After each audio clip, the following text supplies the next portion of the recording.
Chris Archer's slider has become one of the most devastating pitches in baseball, paving the way for Archer's 62 strikeouts, ranking number 2 in the American League.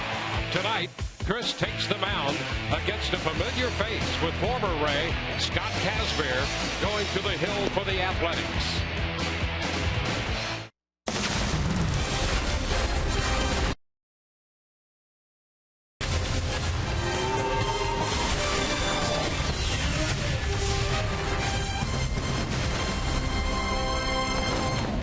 Last night at Tropicana Field, the Rays opened a 4-game series against the Oakland A's and came away with a 3-0 victory, moving them into first place all alone.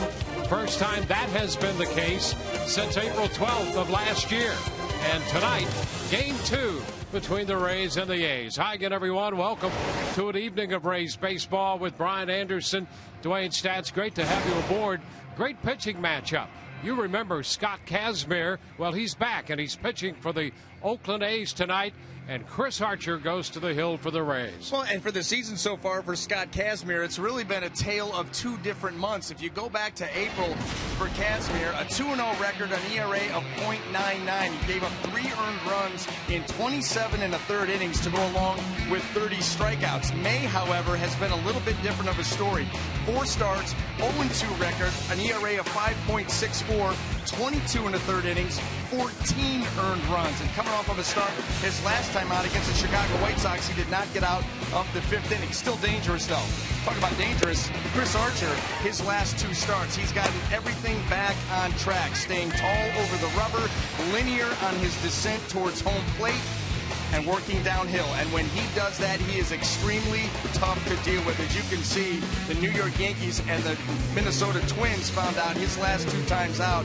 1-0 record, those 2 starts, the team won both of them. 4th in the American League, holding the opposition to a batting average of just .198. Hard to believe that he is only 4-4 coming into this one, as well as he has pitched all season long. The Rays on top in the East. They've done it with outstanding pitching, even better defense, and a timely hit here and there. Todd Callis takes a look at the Rays leading the American League East in a moment.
ready to take on the Oakland A's for Game 2 of this 4-game series, and one of those demarcation marks is Memorial Day, and Memorial Day weekend is upon us, and the Rays are a half game ahead of the New York Yankees when you consider their projected opening day starter out for the year in Alex Cobb. They're projected 2 or 3, and Drew Smyly has only made 3 starts. Still waiting for Matt Moore to come back from his injury, yet the Rays are a half game ahead of the New York Yankees beginning tonight's play. We caught up with Evan Longoria and Kevin Cash. We asked Longo, with all those injuries and illnesses, how has the team been able to maintain this first place standing?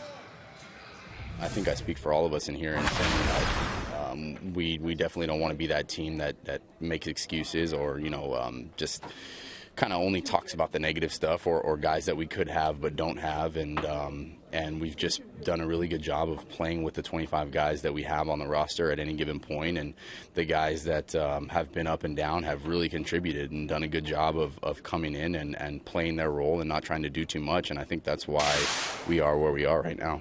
You want to be in this position at the end of the year. It's always nice to be here where we're at, so we wouldn't change anything, but I don't think we'll get too caught up in where we're at this given point. We just want to play good baseball. Still 120 to go, but the Rays are pleased to be a half game in first of the New York Yankees with 3 minutes and 8 seconds to go until the first pitch. Should be a fun night between the A's and the Rays.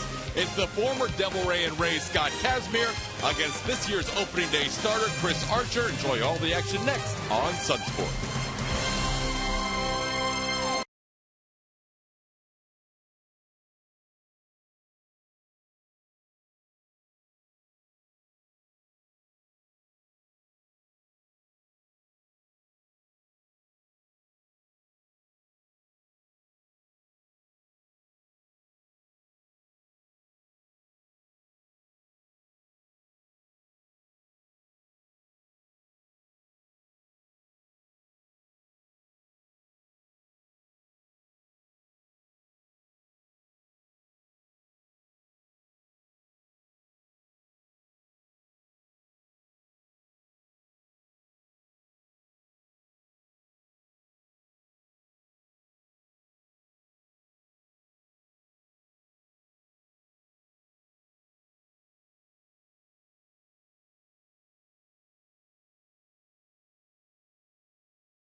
Rays and the Oakland A's about to go at it here at Tropicana Field tonight. Quick look at the starting lineup for Oakland, presented by your Southern Ford dealers. Billy Burns leads it off, followed by Sogard, and then Reddick, Butler, Vogt, and Lowry down the middle. Muncy, Marino, and Fold rounding out the starting lineup for Oakland. First pitch of this game presented by Pinch a Penny, and Burns fouls it out of play. So we are underway. An opening fastball from Chris Archer.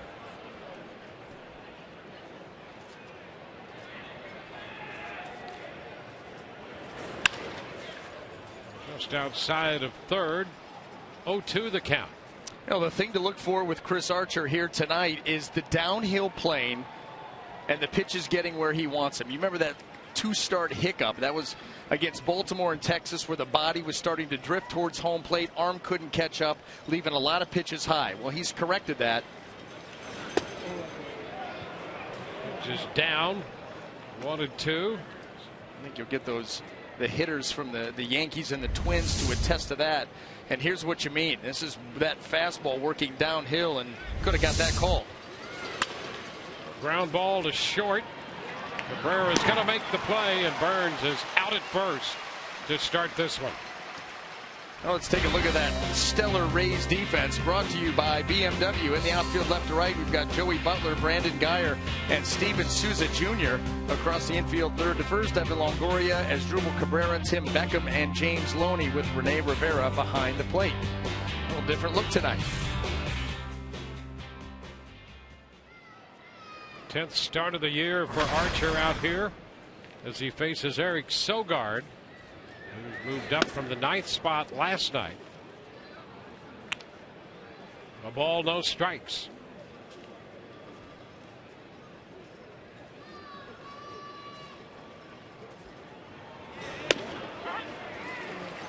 One and one. Fastball, mid-90s.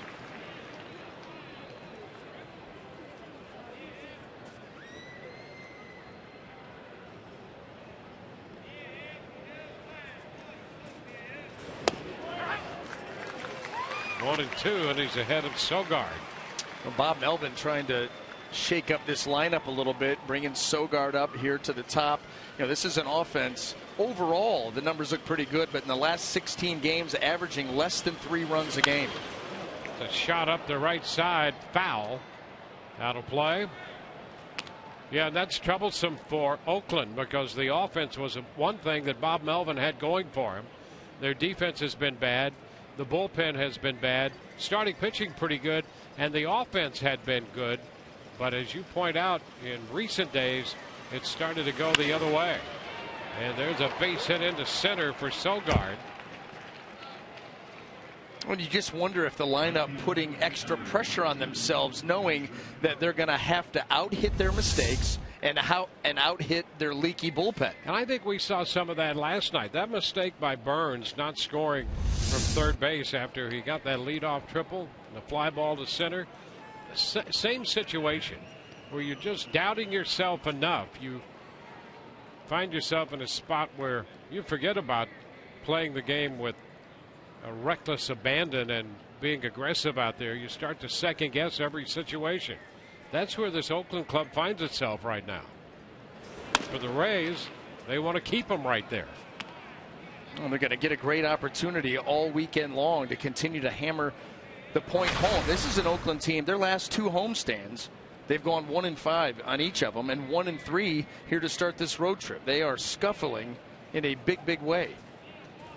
1-0 the count to Josh Reddick. Fouled off Rivera. It's 1-1. You don't want to catch them when they finally get to the point where they're like, hey, listen, we've been worrying about every little thing, and what's it gotten us? Nothing. Just go play the game. That's when a team that's got a really poor record becomes somewhat dangerous. You saw Scott Kazmir there in the dugout. They'll be sending him to the mound tonight. 2-1 the count on Reddick. There's Scott, the former Ray. Had a good year last year for this Oakland club. Won 15 games.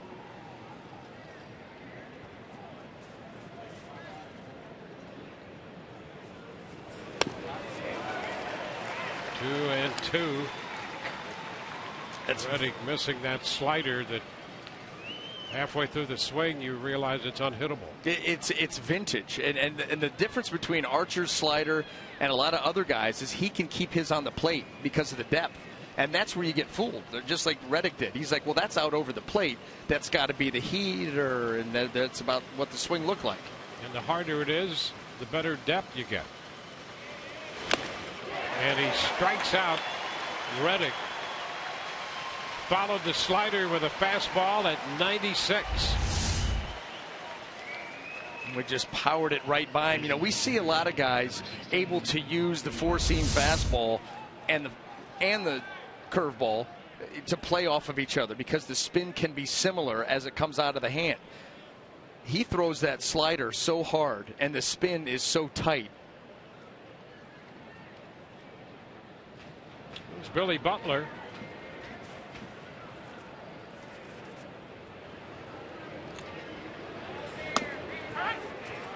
The first pitch, a strike call. Not a lot of at-bats in this lineup for Oakland against Archer. Butler has 6. He's 1 for 6. And Brett Lawrie, who's down to the lineup, is 5 for 19.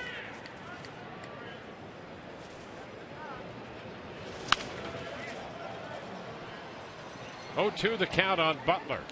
Well, you sit down and you start to go over your pregame notes and get some work done and come find out Chris Archer has never faced the Oakland A's. Yep, first time ever right here tonight. Like, really? You've been in the league for a couple of years now. You figured you'd stumble across them at some point, but that's not the case.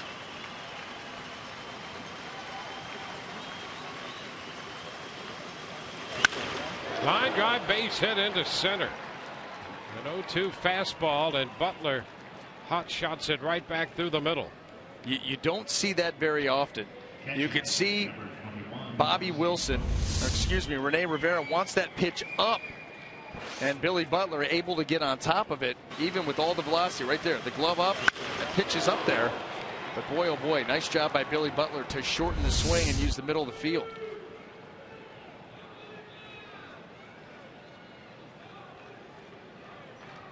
So a couple of base hits in the first. Stephen Vogt steps in. Vogt got off to a very great start. Here's one in the dirt, skipping away from Rivera. And the runners advance to second and third. Now both men are in scoring position.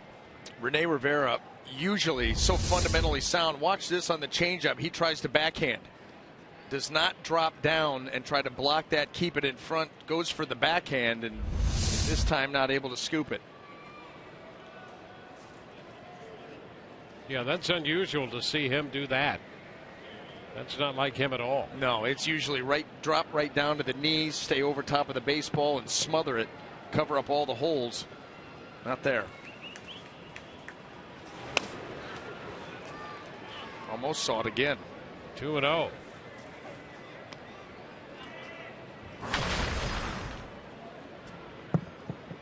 Good numbers for Stephen Vogt this year. He had a base hit last night.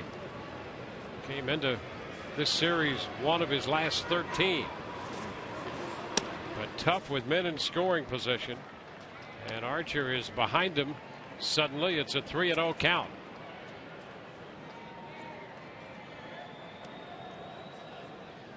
And there's Brett Lawrie on deck.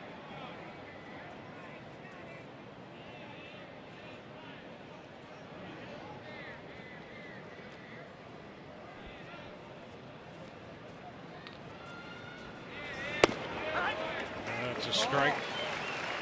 3-1.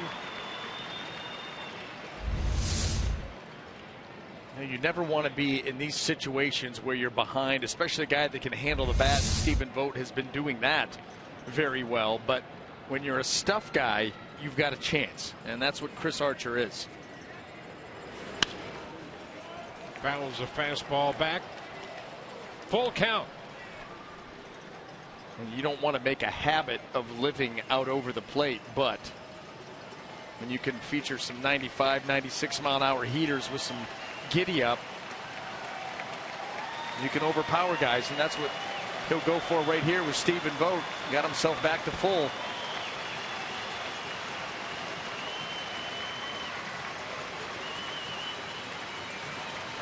Three-two. He got it. Comes back to strike him out. Cut and a miss. 2 strikeouts in the inning and 2 men left. Rays coming in to hit.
Stephen Vogt.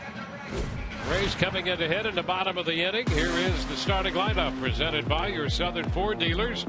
Brandon Guyer and Steven Souza Jr. and Evan Longoria. Logan Forsythe hits cleanup. He's the DH batting in front of Joey Butler, followed by James Loney. Then Asdrubal Cabrera, Tim Beckham, and Rene Rivera. Taking the mound tonight for the Oakland A's will be a familiar face, left-hander Scott Kazmir, making his 9th start of the season. And as we highlighted in the open to this show, April unhittable, May a little bit different story. And so Scott Kazmir eyeballing those April numbers and those April pitches. Was with the Rays from 04 to 09, and he's a different pitcher now. He was that little hard-throwing left-hander when he was here, frequently hitting 96, 97 with his stuff. First pitch, a strike. And that fastball now is going to average in the neighborhood of 90 to 91. You saw the first delivery of the game at 89. Yeah, not nearly the fastball that he used to have, but what he will do is move that pitch around. He'll cut, slider, almost a hybrid pitch that he'll use in different ways to go along with the changeup. So he's had to vary his approach. The days of that high octane gone. And he gives you all the pitches that you mentioned. At times trying to outsmart the opposition. 2-2. You know, what do they say about baseball? It's a game of adjustments. Within the game, within an at-bat, sometimes within a career. Down and in, 3-2. Well, it seems, and I don't know that it's different now, but there was a time when this transition for pitchers was more or less natural. You know, you got a big arm early in your career. He found that ball in the dirt, and Guyer went for it. David Rackley says he offered, so he's out on strikes on that pitch in the dirt. A little too far, and Brandon Guyer knew it. That's why he got a head start out of there. And now you start the argument, but I fouled it off. Well, then no reason to run. So a strikeout. Here's Steven Souza Jr. Strike one. You'd frequently see pitchers who threw hard early in their careers make that adjustment. Frank Tanana made a complete turnabout there, but most of them were a little more nuanced than his. But it was just wear and tear and time. And so that's essentially what Kazmir's had to do. 1-1 to Souza upstairs. Everybody except Nolan Ryan. Yeah, well, that's true. I mean, 27 years of I'm a power guy. And I'm just going to blow you away. And what are you going to do about it? And the amazing thing about him, aside from the fact that he kept that great stuff, he pitched the last number of years with a tear in his elbow. I'm just going to go pitch and see what happens. Well, just a slight tear, apparently. Yeah. Swing and a miss. Souza Jr. missed the fastball. He's out on strikes. That one hit 92.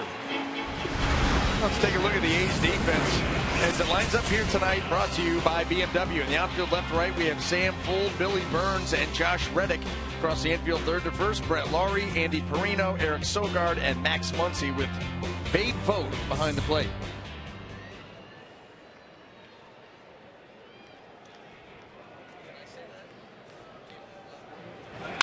Evan Longoria fouling a fastball right back. Strike one.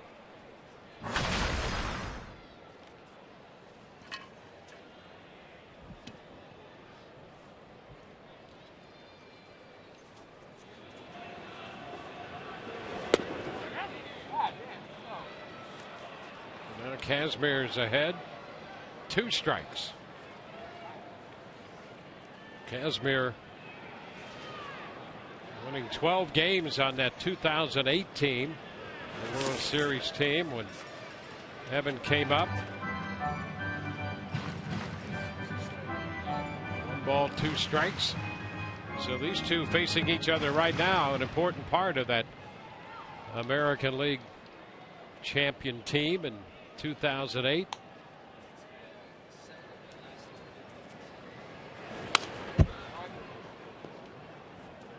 Strikeout of Geyer, strikeout of Souza.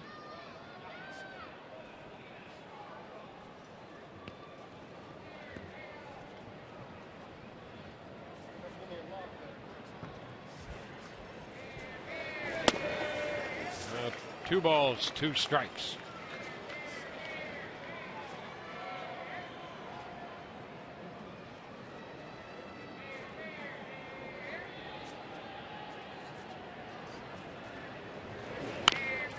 Cut and a foul ball. Oakland with a couple runners in the first. They left them aboard. 2 outs. Nobody on for the Rays in their half against Scott Kazmir, now 31 years old.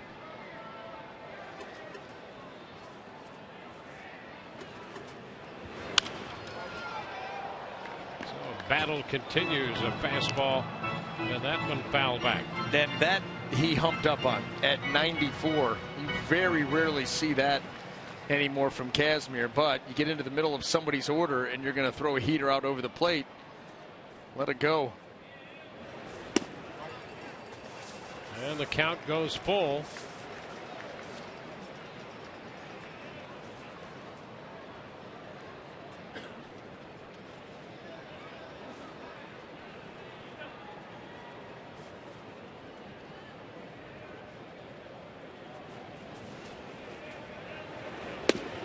And there is ball 4. So he walks Evan Longoria after getting ahead 0-2. There's a look at Scott Kazmir back in the Devil Rays days, and in his time here with the Rays, 55 wins. Ranks him third in strikeouts and third in innings. Yeah, not bad too. 874 in 834. Well, you're able to live up above 9 strikeouts per 9 innings for that many. Pretty impressive. Well, Logan Forsythe takes a pitch, and that's down.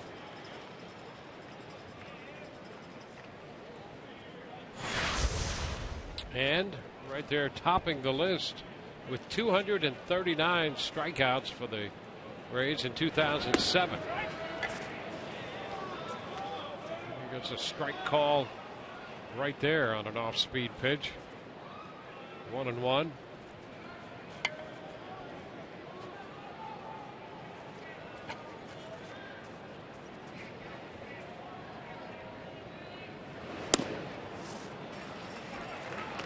2-1. The other thing Kazmir has done, reclaiming some success, is cut the number of pitches per innings down. He's at 22 right now. But you'll recall him when he came over from the Mets, high pitch counts. Check swing and a hopper by the mound. Charged by Sogard. Throw to first is in time to get Forsythe, and the Rays are out in the first. Walk and a man left. No score.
Kazmir, our T-Mobile game changer. When you think of sliders, well, perhaps you think of these guys.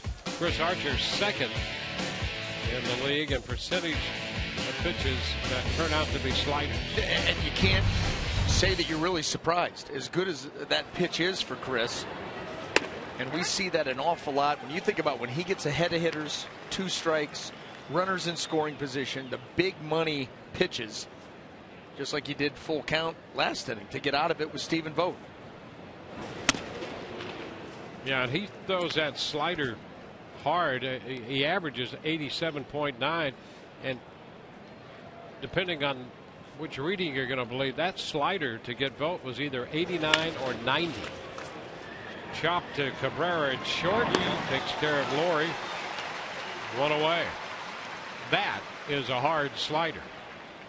Well, and the amount of depth that he's able to get on it is what's so impressive, and it's what allows him to use that pitch out over the plate. You know, when you talk to Jim Hickey about the slider, he said, yeah, he can throw that pitch and keep it over the plate. You know, a lot of times we talk about a guy's slider sweeping, you know, start it on the outer half and sweep it off the plate. He can start it middle and drop it middle.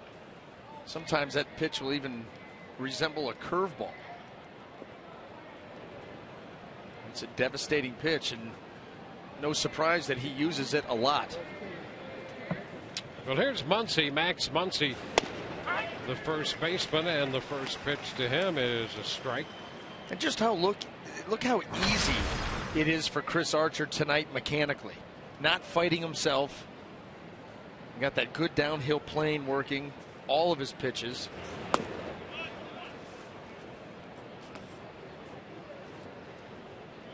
It's the one thing with Chris, you can usually pinpoint that early, and if he's on, opposition is in trouble.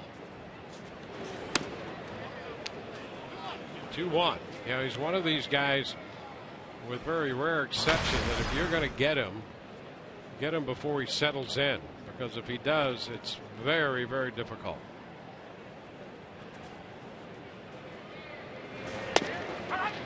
That's a strike to Muncy, and the count is 2-2.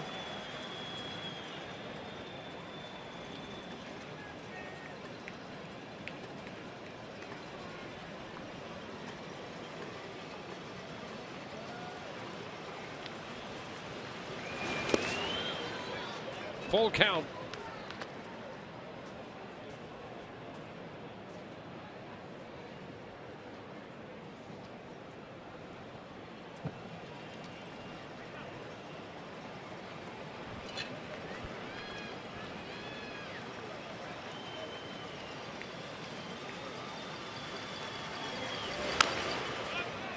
Muncy's going to see another one after the foul ball. Muncy, a product of the Oakland farm system out of Keller, Texas. He played baseball at Baylor and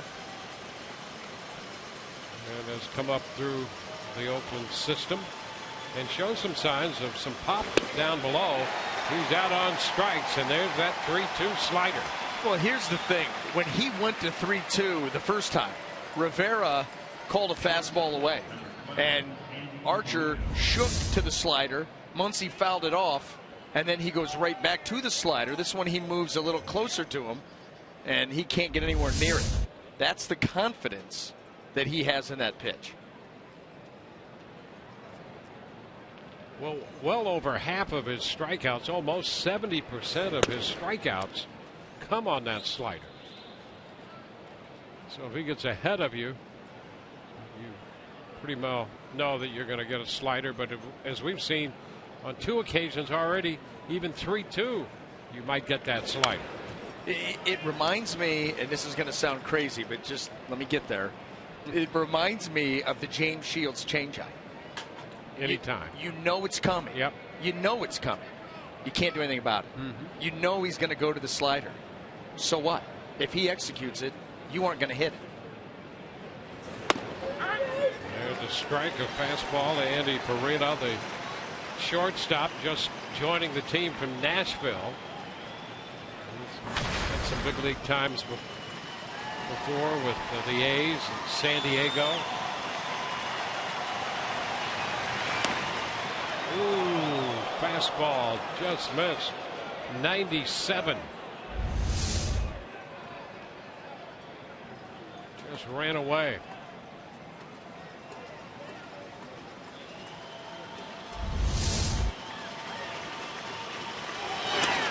He's out on strikes. Got him swinging and missing the slider. 1-2-3, no score.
Sunday here is Family Fun Day at the Trop. Rays take on the Athletics, and after the game, singer-songwriter Cody Simpson performs his top hits. All fans will have access to go onto the field for the concert at no extra cost. Call 888-FAN-RAYS or visit RaysBaseball.com. Rays up. Joey Butler leading off the bottom of the second takes a low fastball. That's at 90. Good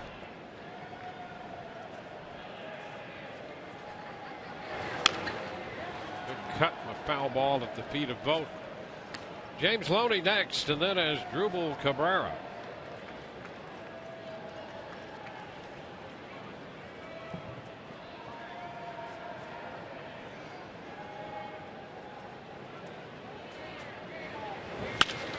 Up the middle and a base hit into center for Butler. Well, Butler continues to do a nice job giving the Rays a little depth on the bench and the occasional start. Well, and the key is coming through. And right there, Casimir trying to go for that outside corner, leaves the ball middle, and Joey Butler just punches it back up the middle. You get an opportunity, and so often that we see on this Rays team, you're giving it, and then you seize it. We've seen that, guys coming off the bench, getting the spot start, everybody chipping in. James Loney had a hit his first time up last night to extend his hitting streak to 8.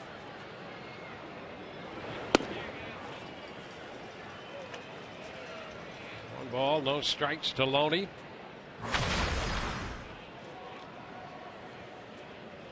A couple of home runs for the Rays first baseman.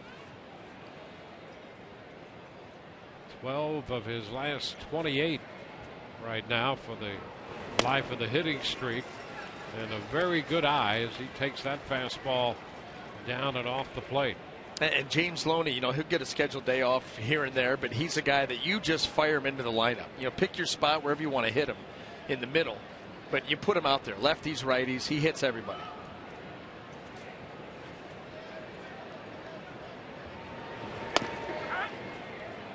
Two balls and a strike. Both these starters made a few more pitches in the first inning than they would have liked. Archer 23, Casimir 24.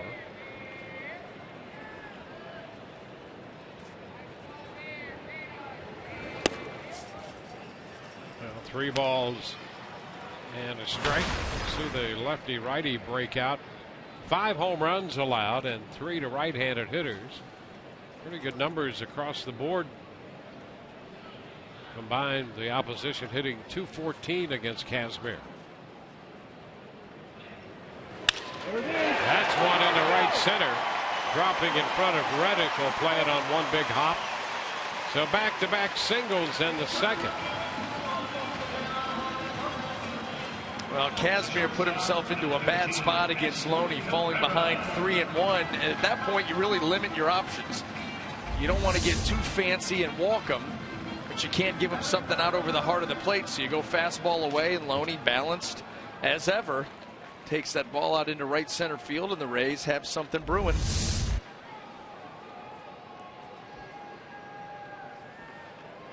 There's Drupal Cabrera.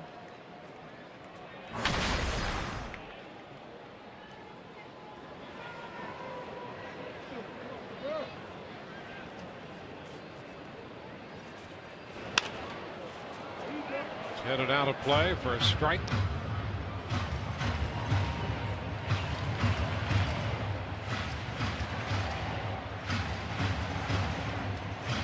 Cabrera has never had a hit off Casimir. He's 0 for 12 against him. So he might be due here. Rays with a chance to break out in front. That's been important for this team this year. Ground ball to third. Laurie steps on the bag and throws across the diamond to get the double play. And Loney moves up to second. Boy, the ball not hit sharply enough. Otherwise, Laurie might have tried to go around the horn for 3. Well, see where he's at. He's at the cut. And he's just going to make the smart play, leadoff runner, and then get Cabrera over at first base. And Laurie right there, even thinking about maybe the bunt, and just a few feet away from third base. So Casimir gets a big double play, leaving Loney at second base with 2 gone, and here's Tim Beckham.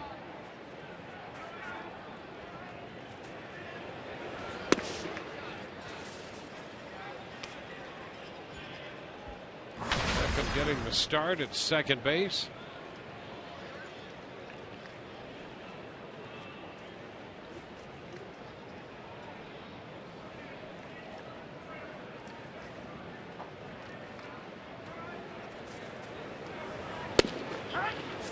Kazmir finds the zone there, 1-1. For Beckham, this is his 20th start.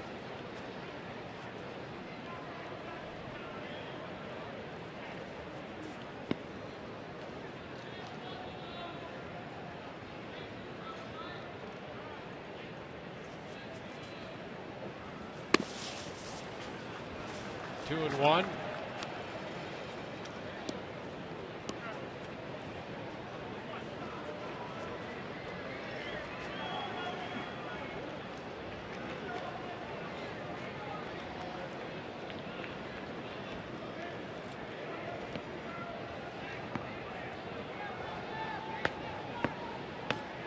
Kazmir will have Vogt go through the signs again.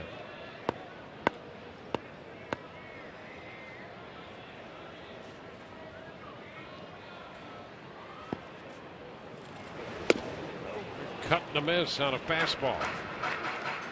When you get into those situations in a game where running's big for the Rays here. If they're able to score this, they take the lead early. Those are games they tend to hang on to. Kazmir, well aware of this, is going to start humping up here to Tim Beckham. A couple of firm fastballs, and now even up in the count.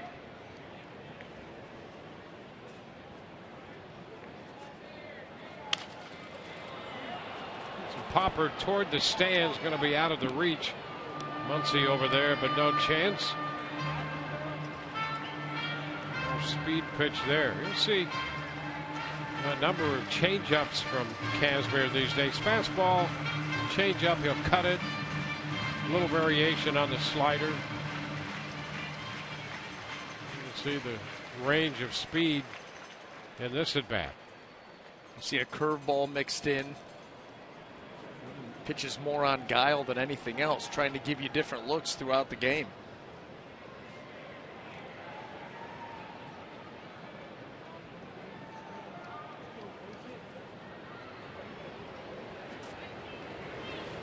And he gets him looking right there with a fastball. Strikes him out. Rays put two on, leave one, do not score.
We are honored to be joined by the Jacksons, who are performing here tomorrow after the game.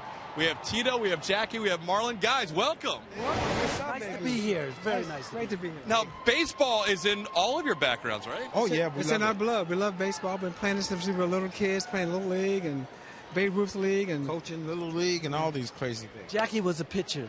White pitched? Sox were looked at. Yes, he played shortstop. And you coach too. I coached too many years. Coached my 3 sons. Yeah.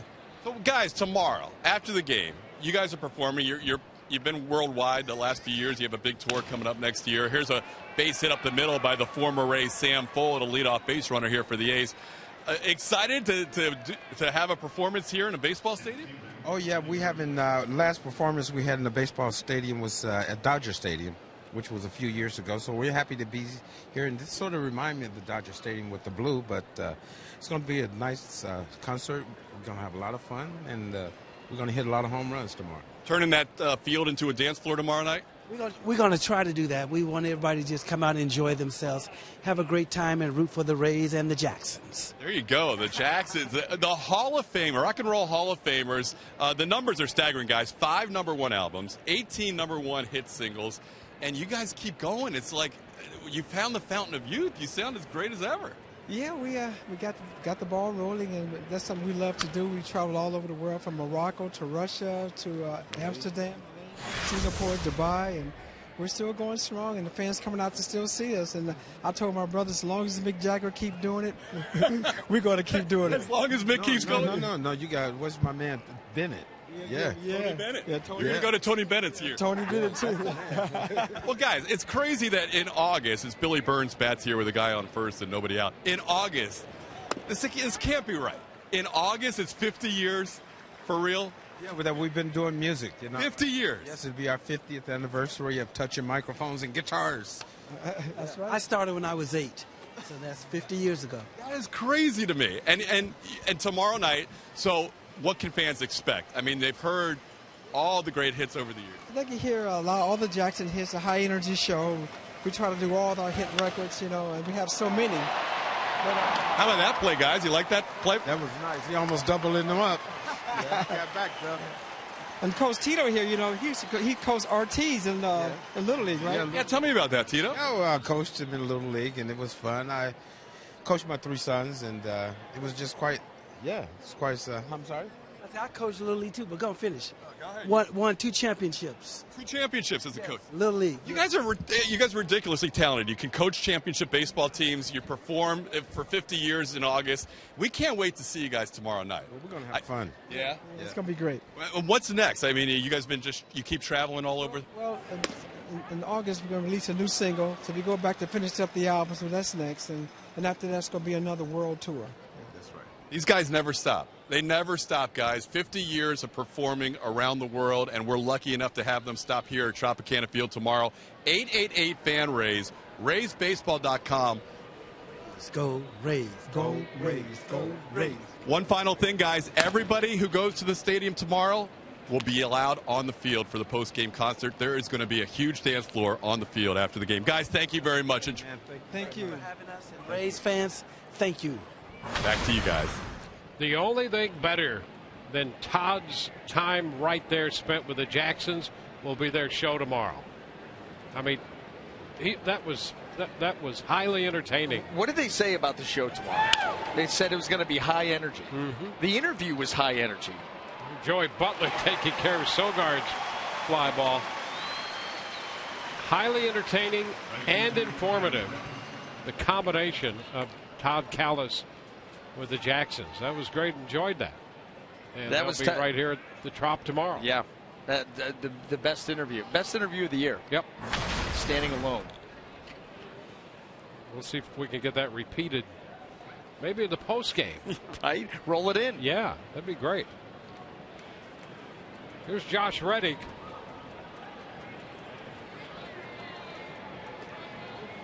Reddick struck out his first time. Went to 2-2, and then Archer with that high velocity at 96 got him. 2 outs with Sam Fuld at first base.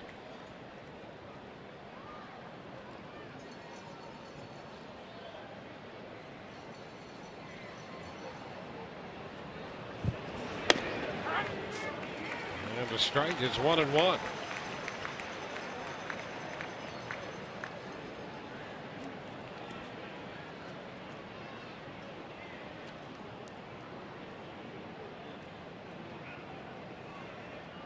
Archer left a couple of men on in the first, had a 1-2-3 second.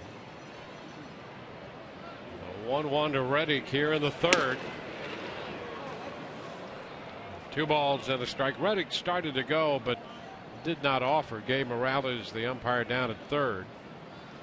David Rackley working the plate today. Rob Drake's at first, and Joe West, the crew chief, at second.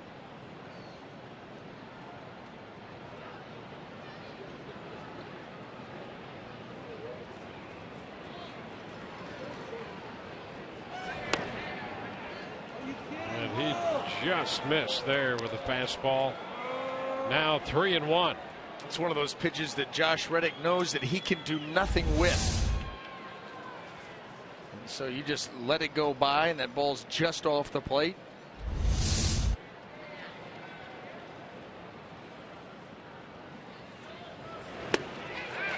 Now we go to 3-2. And that was the 3-1 off speed pitch. Look at his slider, stayed up in the zone, and there it was. Got away with that one. Yep. A little nervous up there. Resembled a cement mixer. 3-2 now. Bold takes off, and there's ball 4. Well, he tried to come in with that hard slider again. Reddick wouldn't chase it. So 2 men on with 2 men out. Here's the breakout of the first 2 months so far for both Kazmir and Archer. Scott Kazmir, 3 earned runs and 27 1/3 in April, 14 earned runs and 22 1/3. And Chris Archer, his May was just muddied up by those starts that we referenced earlier to Baltimore and Texas. But outside of those 2, he has been sensational. And there's a strike to Billy Butler.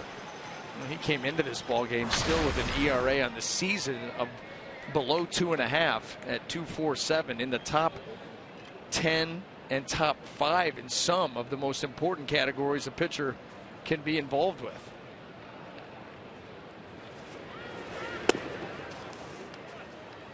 Butler takes the slider low. It's 1-1. Now that ERA was good for 8th in the American League, but then you start to look at the other measurables: strikeouts per 9, base runners per 9, total strikeouts, all in the top 5. Popper back of first, foul. Loney to the stands, and he has no play. Loney staying right with it, but about 4 rows back, no chance.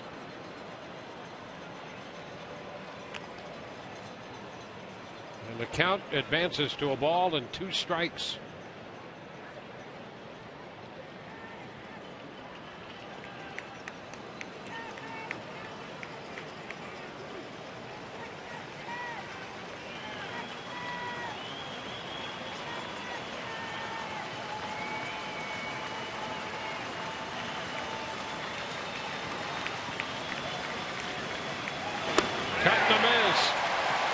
Got him with a slider there. 5th strikeout for Archer. 2 more left here in the third for Oakland. No score.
Great moment in Rays history, presented by Geico on July 3rd, 2006.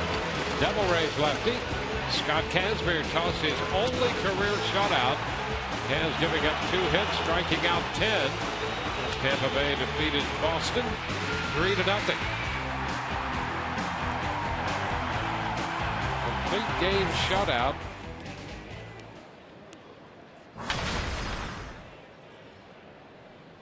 He never had a shutout in the minor leagues.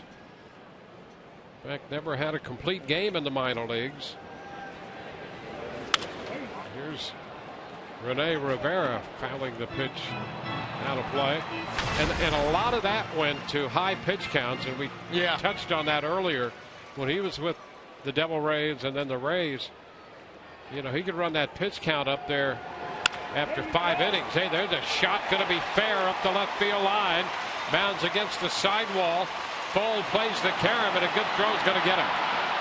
He is out at second base.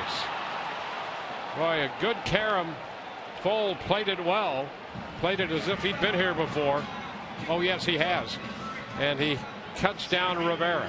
Well, that's great awareness. And you're right, Dwayne. He knows the ballpark, but he also knows the runner. And so he knows he's got a shot here. And Sam Fold, we know that he plays all out all the time. The bounce, look at that. Just spin and throw. Outstanding work. And Sogard.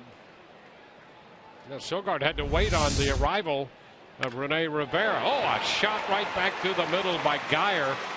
Boy, he was ready. I'll tell you what, Kazmir gave that a pretty good effort. I mean, usually as a pitcher, you're just making a reaction. The ball's already by you, trying to tumble out of the way. Kazmir tries to make a play on this. It may have been by him, but good effort. It's tough to react that quickly. Oh, smoke through the middle. Well, there's Steven Souza Jr. Pitch down. Geyer at first base has 5 steals this year. He stole second and third in last night's game. 1-1 the count. How about this last year for Kazmir? He was 15-9 in 32 starts.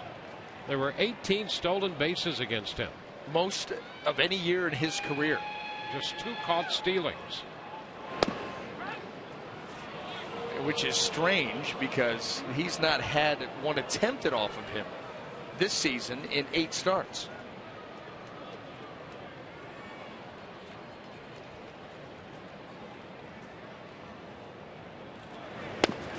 Now snap throw to first, and Geyer's back in. The count on Souza goes to 2-2. Well, that's one way to try to take the aggressiveness out of a base stealer or a base runner. You get an aggressive secondary lead, and all of a sudden you find them throwing behind you. That'll give you pause.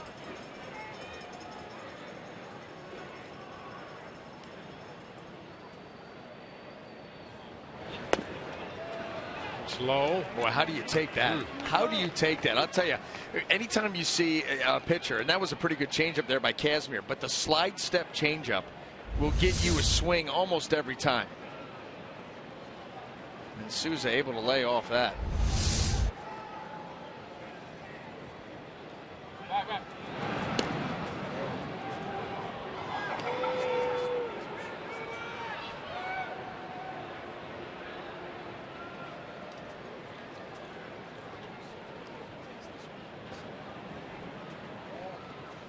Rivera's single, thrown out trying to move to second.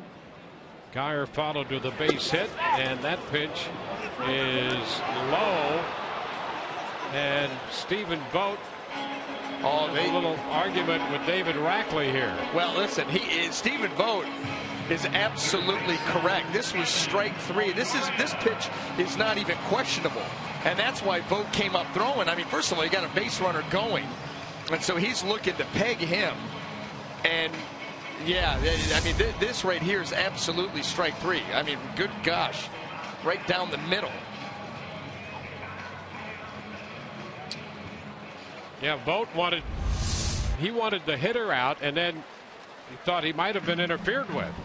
And regardless, it should have been, and they got the throw down to second base in plenty of time. Right here, boom, strike 3. That's not even questionable.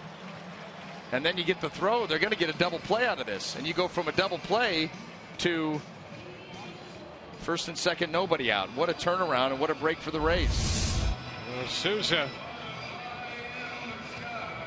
has drawn a walk on a pitch that was a strike. And the A's just try to regroup. You know, everything has gone wrong for Oakland here in this stretch. And now Scott Kazmir has to settle in again. Put that out of his mind. Tough to do. Yeah, and that's why that's a good visit, because you, as a pitcher, you're saying it should be out of the windup, 2 outs, Evan Longoria. Instead, it's first and second, nobody out with Evan Longoria. Big difference.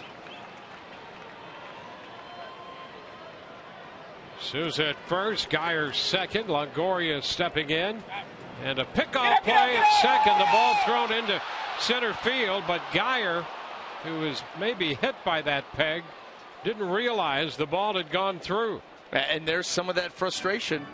You talk about Scott Kazmir getting over that and trying to now go against Evan Longoria. Turn, spin, going to get it out one way, and I think that did hit him somewhere. Maybe not.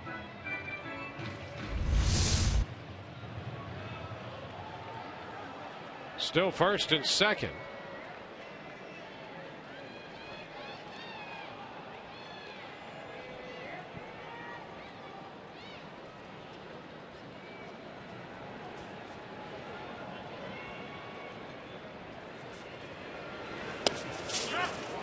That's a strike. Boy, if you're Oakland right now, the way things have been for them recently, they're 14-29. They've had such a terrible run here. And you talk about feeling as if the world is just against you and there's no breaks to be had. You could understand them feeling that way now. The only thing is, if you do feel that way and you feel a little sorry for yourself, 3-4-0 here in a few minutes. That's right. Not easy. 1-1 to count.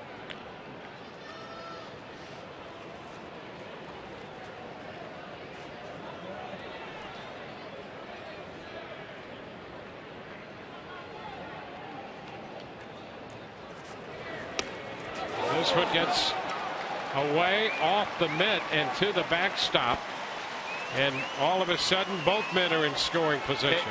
You know, and Stephen Vogt out to talk to Scott Kazmir. You wonder if there was a cross up there, what was going on. But you remember last night, there were 2 different fastballs off the tip of Stephen Vogt's glove that got back to the backstop. This pitch up in the zone, and he doesn't get there in time. I don't think he was expecting the heater. It goes as a pass ball. Yeah, just reacted late. He was sitting on off speed. And the infield comes up.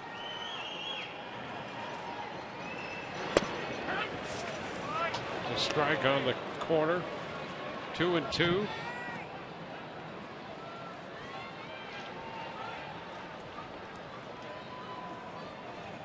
So the Rays with another opportunity. Ground ball third. Laurie comes to the plate. Geyer is out, the second out of the inning there. So on the ground ball, Geyer's cut down. Souza still at second, and Longoria at first. Well, the Rays continue to be aggressive on the base pass, going on contact. And Geyer, a dead duck.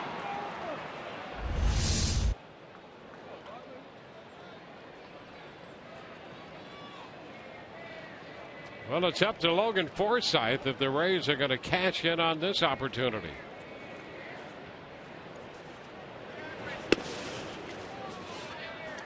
Ball one.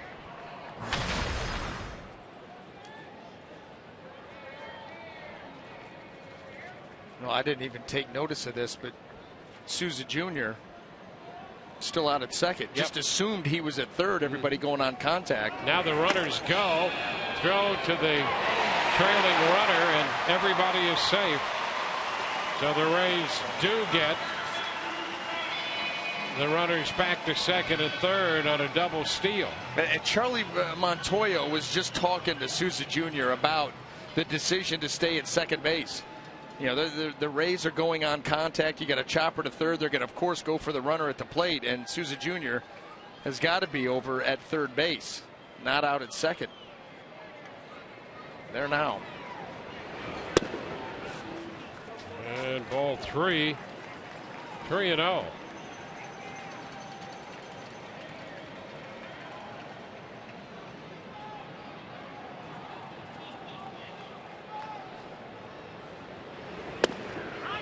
Strike. You can see Kevin Cash in the Rays dugout.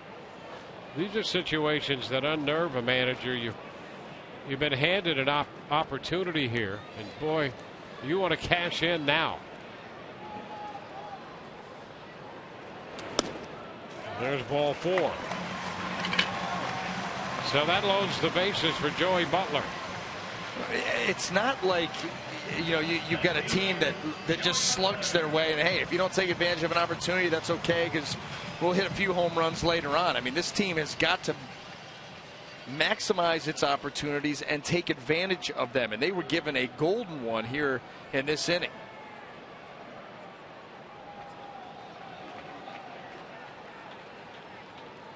So the bases are loaded, and Butler, who singled his first time, is the hitter. And he takes a big cut, misses the fastball. Strike one. He tried to get four in a hurry right there. And why not? Base hit up the middle in his first at bat, and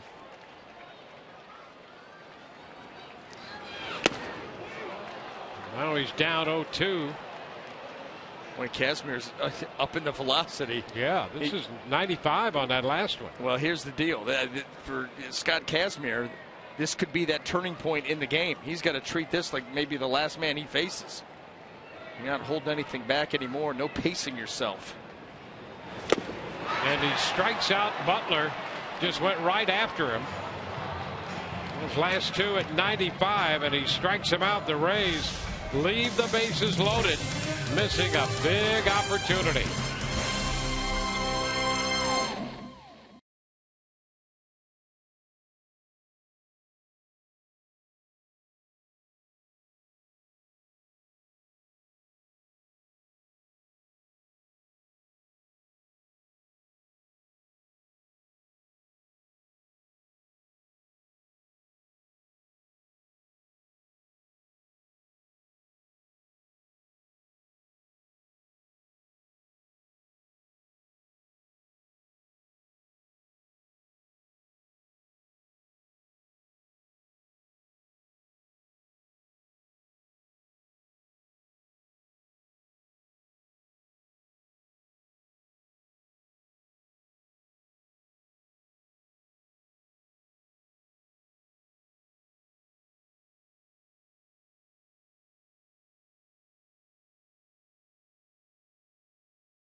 Come with one of 8 great gifts of your choice, starting at just $59. Rays Flex Packs allow you to choose any 3, 6, or 9 games with no blackout dates, plus Get half off parking when using the funds loaded on your Rays card. For details, visit RaysBaseball.com or call 888-FAN-RAYS. A plethora of choices there. Stephen Vogt shortens on the bat, takes that first pitch off speed, and it's 1-0. Well, the Rays missed an opportunity, and you hope that Archer can retire this lineup quickly and see if the Rays can go right back to work.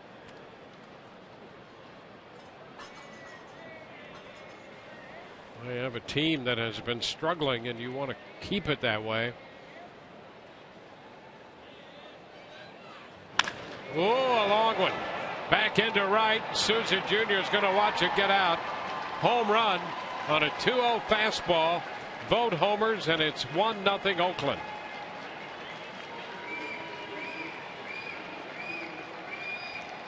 Well, home run number 10 for Stephen Vogt, double digits. And he turned it loose here. I mean, quick swing, quick bat.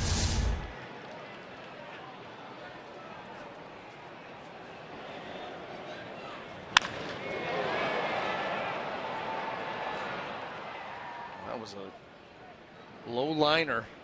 Got out in a hurry. Fourth home run given up by Archer this year. And here's Laurie taking a strike. Vogt had a hit last night.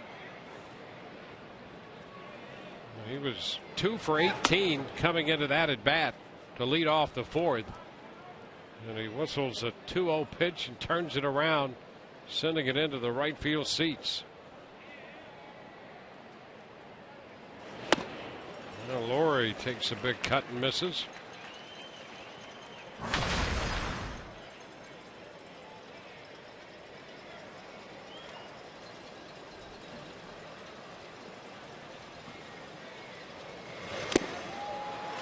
Cut and a miss. Laurie chasing the slider. Strikeout number 6 for Archer. Well, Archer coming right back. You know, solo home runs, you can live with those. You got a 2-0 fastball. Vogt put a good swing on it. Get back on top of that mound, pick up a strikeout, go right back to work. It's the only thing you could do. Maxwell Muncy in the batter's box. 1 ball, no strikes. Archer got him with a slider back in the second inning. 2-0.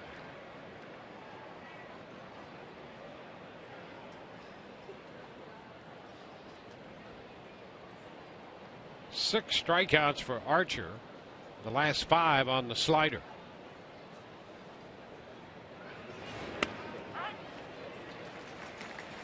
2-1 on Muncy. Now, learning his lesson with Stephen Vogt, he's just not going to groove you another 2-0 fastball. He goes with the strike version of the slider. Keep it in the zone.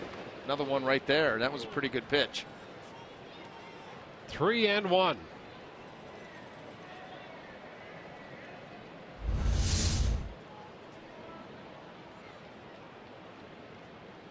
Look at that. There's a good pitch. The count is full.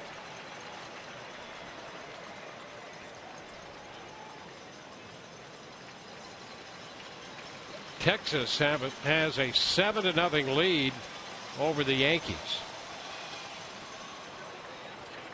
And ball 4. Fielder and Moreland. Mitch Moreland has hit another home run. Number 6 for Fielder and 4 for Moreland. It's Lewis and Pineda. Colby Lewis pitching for Texas. Pineda pitching tonight for New York. A 7-run third inning. Texas now batting in the top of the 4th. 7-0 lead.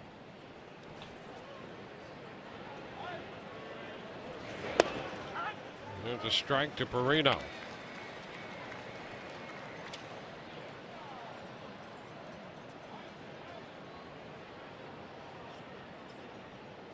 Perino is hitting .273 at Nashville with 4 home runs.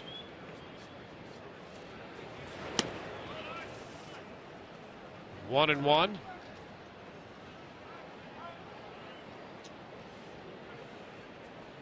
Archer touched for the home run. Stephen Vogt hitting his 10th.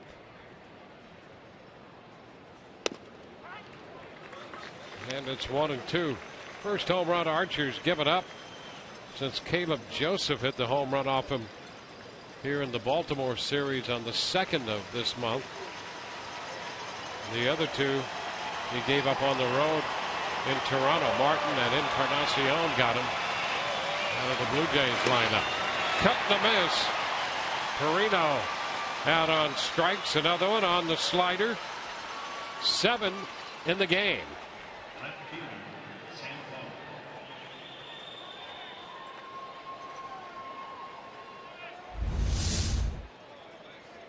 Look at that pitch. It starts right on the outside corner. He breaks it towards the middle. And just look how much it falls off the table. Here's Sam Fold. He keeps throwing them like that, and that percentage that we showed in the graphic is going to continue to climb. He's going after McHugh. How about that? Up to 69 strikeouts on the year. And 6 of the 7 tonight have been on the slider. Coming in, the slider was a strikeout pitch 69.4% of the time. And 6 of 7 tonight. That one by Fold. 96 on the gun.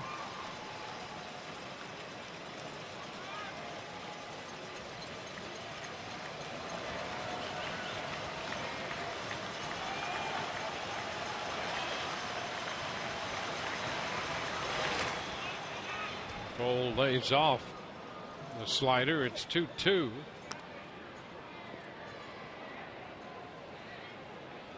Burns, top of the order, on deck.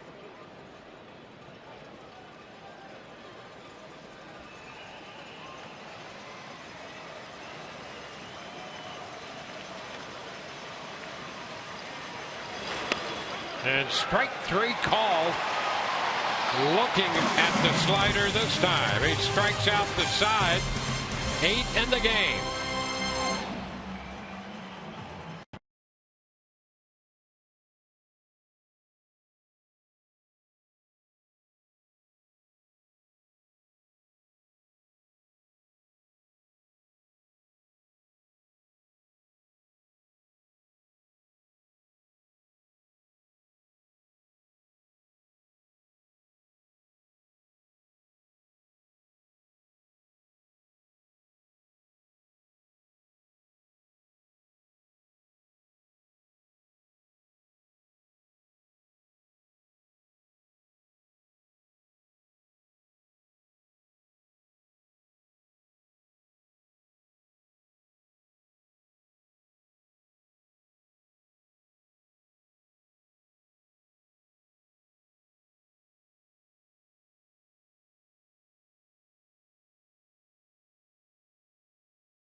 Oakland A's by a score of 1-0. And guys, you've talked about it already this series. Oakland leading the majors in errors, and culprit number 1 for the Athletics, shortstop Marcus Semien, who was also number 1 in the majors in that category. So The A's brought in a familiar face, 63-year-old Ron Washington, and the 40-year big league veteran went right to work with the rookie Semien earlier today. Wash told me he was in his hometown in New Orleans working with Major League Baseball's Urban Youth Academy when Oakland GM Billy Beane called him up a couple of days ago. Has a reputation as a shortstop soothsayer, if you will. Oakland skipper Bob Melvin said he hopes Wash can do for Semien what he did nearly 2 decades ago in Oakland for a young Miguel Tejada. Turn him from a raw, unrefined product into an above-average middle fielder.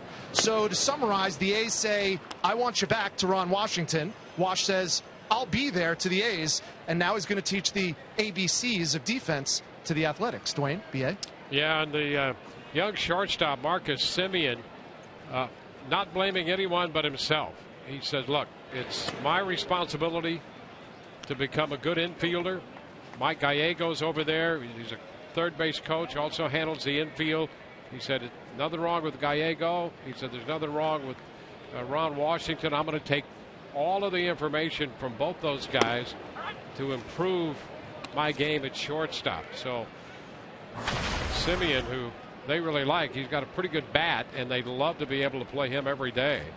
But it's been a difficult time for him at shortstop. I think it would have been much more interesting if he did try to blame someone else. I would have loved to have listened into that one. Yeah, well, it would be a stretch of logic to do that. Yeah. No, and at this point, too, it becomes mental. I mean, you know he's got the physical tools. The A's know it. Washington, Gallego, they all know that. It becomes really a mental issue when you've got this many errors in such a short, compact part of the season. But he was part of the makeover. You know, you think about this Oakland A's team, that maybe the busiest general manager outside of Matt Silverman was Billy Beane, completely remaking this club. You and I have talked about it, the number of not only big league players that left the A's from last year, but their 2 top prospects. Rays have one of them, and Daniel Robertson. Addison Russell is in Chicago. And then just the plethora of big league talent that is elsewhere this year. Pretty amazing. Yeah, that's a wholesale turnover, difficult to do. You know, whatever club it is, very difficult to do. You know, they brought in Billy Butler, and he thought he was going to be between a couple pretty good hitters. Yeah. Well, those hitters are gone. Well, you've got Brandon Moss is one of them, Cleveland. Josh Donaldson, the Blue Jays. Jeff Samardzija, John Lester, Jason Hamill, Derek Norris is in San Diego. I mean, one after the other. John Jaso. Yep, right here. Over here. So Butler went, yeah, I'm gonna go there and be in the middle of that really lineup. Good. Well, now you're all alone. Have you ever hit on an island? 2-2. I mean, you can be a good hitter, but well, you know, it's more hitters, better you're going to be.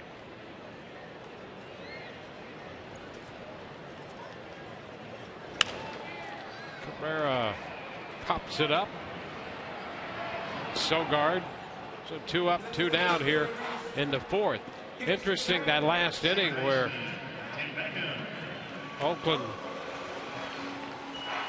did not get a call that they should have, and that extended the inning, and it really extended Kazmir from what they thought they should have had. Yeah. It extends Kazmir's pitch count, 13 additional pitches in that inning. And the last few, well, all of them high leverage because he was in trouble, but the last 3 or last 2 were 95-mile-an-hour fastballs to pick up a strikeout to get out of that inning. Swing and a miss by Beckham. Kind of interesting to watch that, where the A's had been struggling so. Now they get the situation where they think they should be out of the inning. They're not. And then if things get away from them, it's even worse. And then they're trying to make a stand while they get out of that. The Rays don't want them to feel good about getting out of that situation. So they're trying to reestablish some sort of dominance in the game. Before you know it, Vogt hits a home run. So now the A's are feeling, hey, maybe it's going to turn. And then Archer comes back and essentially strikes out the side after that, reasserting his dominance. So we're going back and forth here inside this game as we play in the bottom of the 4th. So who had the worst half inning, the last half inning? Was it the Rays offense? Was it David Rackley zooing the call? Or was it me zooing the outs and the situations? Well, there's so much of that going around. It's hard to sift through.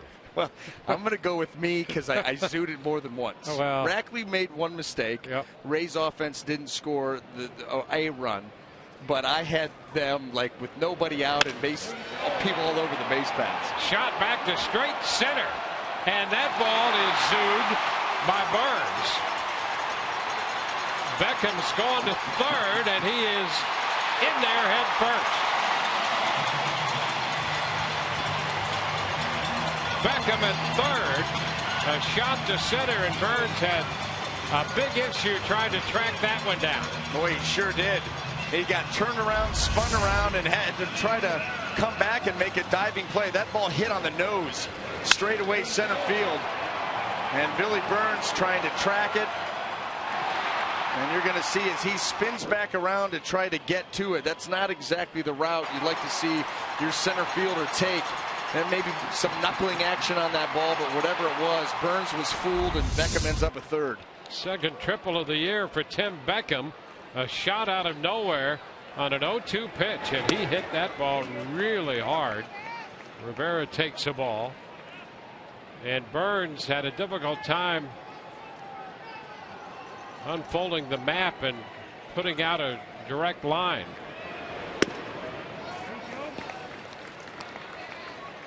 Two 2-0 count now.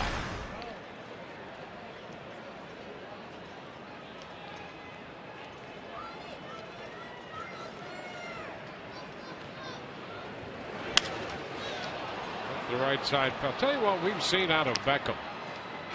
He doesn't have the average yet that he'd like, but boy, we have really seen him hit the ball hard at times and a long way.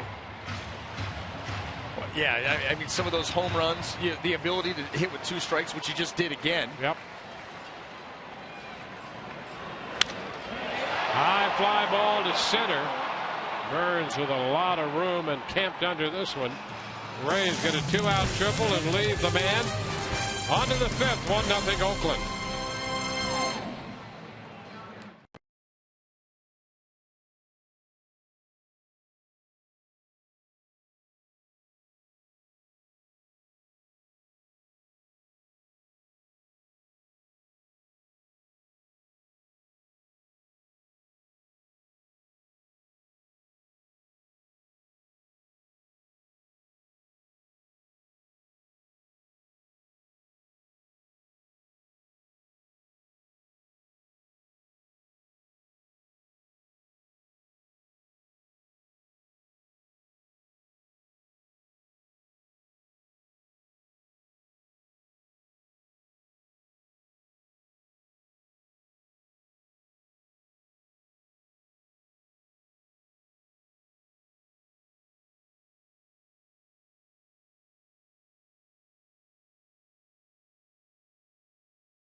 Chris Archer back to the hill for the Rays with 8 strikeouts tonight, 78 pitches.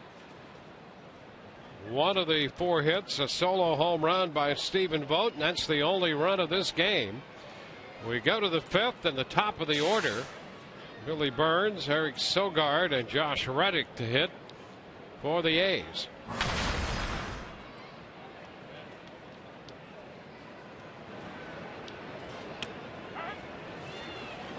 Burns takes that one for a strike. He is grounded to short and lined to third.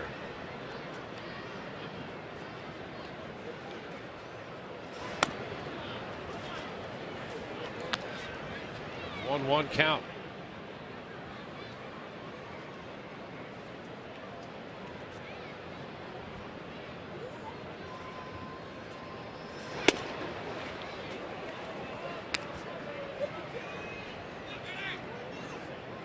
Burns came out of the Washington organization, the right-handed hitter, and with Oakland decided to switch hit, try to take advantage of his speed from the left side. Pulls the bat through the strike zone there and fouls that pitch back. 2-2.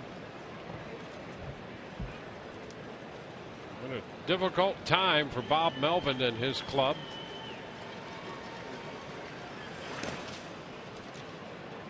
Now he squares, takes ball 3, 3-2. But here, this is what we've learned through a game and a half. There's no rhyme or reason to anything that Billy Burns is doing. The route in center, not tagging up yesterday, the old 2-2 square around. Keeps you guessing. Pops it out of play.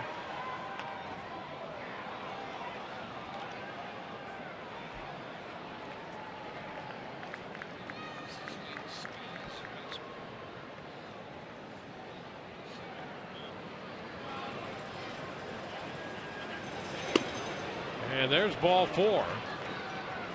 Burns draws a leadoff walk. Well, more Rays and the A's tomorrow coming up on Rays Live, the pregame show presented by your Gulf Coast Honda dealers. And Nathan Carnes, the right-hander, will be headed to the mound. And we'll hear from him and a breakdown by Arestas of Jake McGee.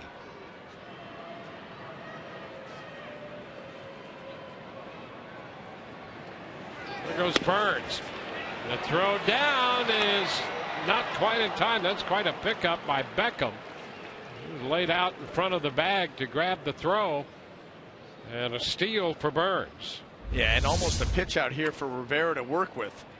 Good fastball away. He got rid of it quickly, but they are having to scoop that and then try to get the tag back to Burns.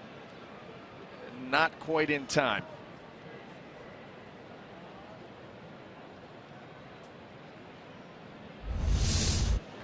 1-0 to Sogard. 2-0.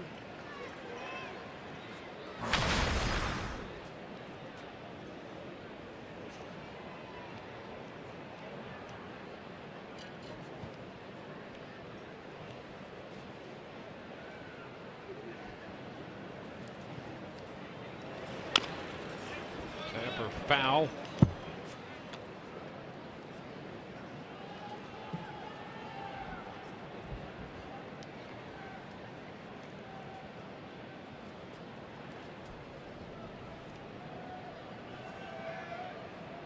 Oakland with runners on in every inning except the second tonight. Burns starts and stops as Archer step back.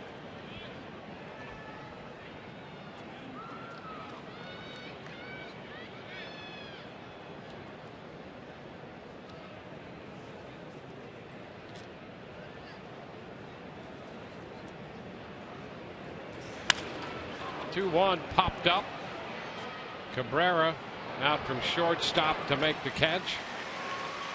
That's the first out. Yeah, nice job by Chris Archer, because Eric Sogard had a good count to work with to try to drive the runner in, and at minimum get him over to third with less than 2 outs, and not able to do either.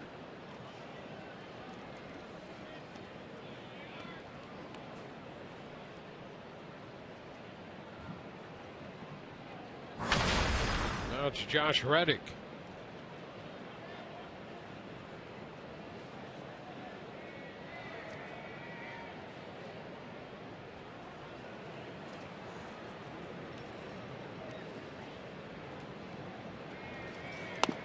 Reddick has struck out. He has walked.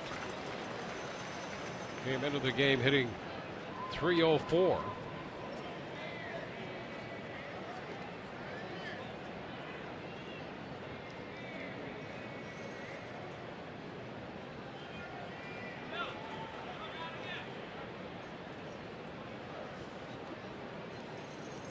Turn again as Burns catches the attention of Chris Archer.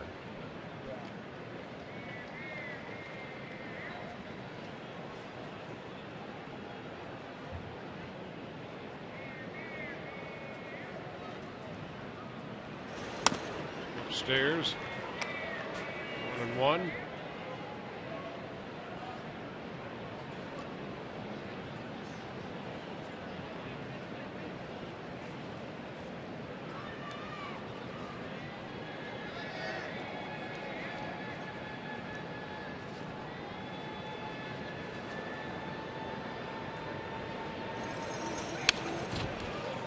Into the screen, so Archer has had to deal with a number of base runners here tonight.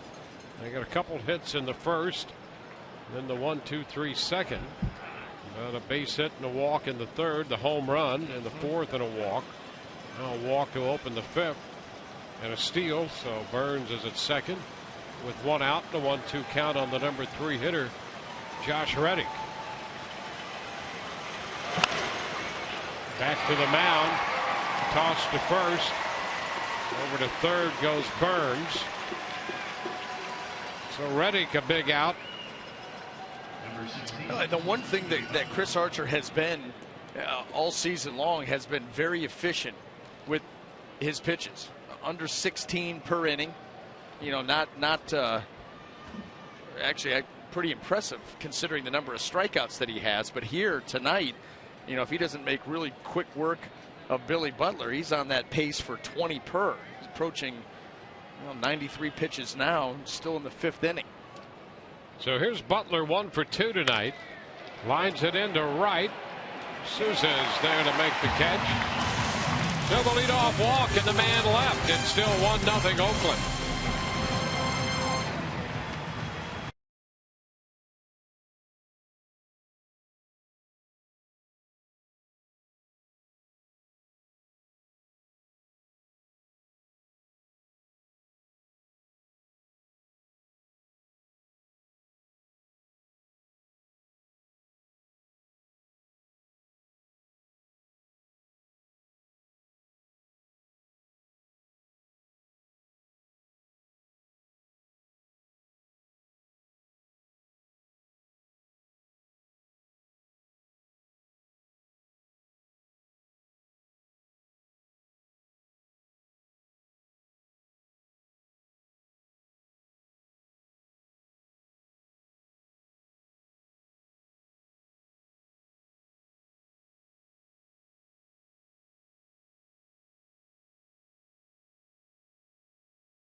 Got Kazmir on the mound. If you remember, guys, back to that 08 season, first day of spring training, Kazmir said, we're going to be playing in October. I asked him what he saw when he made that statement. I actually saw something there. I really did. It was a team that was very comfortable together early on, and we had a lot of confidence. I felt like it was something to where we were just a bunch of kids that knew we almost like that. We weren't supposed to be here, but now that we are, we'll just we'll really kind of just put a splash in everything, and that's what we did. Guys, in a season that really started out of nowhere, there were some expectations, but Kazmir, the first one to declare his team a possible playoff team, and the rest was history. He had the last laugh. Yeah, that was a little bit of a rallying cry for the Rays back then. I think what I heard him say is that they were a bunch of kids somewhere where they weren't supposed to be. Hey. It turned out to be pretty good, though. Here's a bunt now by Souza, and the toss, they have it get away. Geyer's going to go over to third. Well, they tried to shuffle that toss to first and could not get the out at first. Yeah, here's the thing. That's a nice play by Scott Kazmir, getting off the mound, able to make that play, flipping it to Muncy. And I wonder if Muncy was looking to get back to the bag when all he needed to do was catch this and lay the tag onto Steven Souza Jr. Oh, he was looking to make the tag. He just never saw the ball into the glove, and it was a good feed by Kazmir. Nothing new for this club, though. They have been making mistakes defensively all season long. So just like that, the Rays have been on the corners with nobody out. They're going to give Muncy the error. Toss to first, and Souza's back in. That's the 46th error of the year charged to Oakland.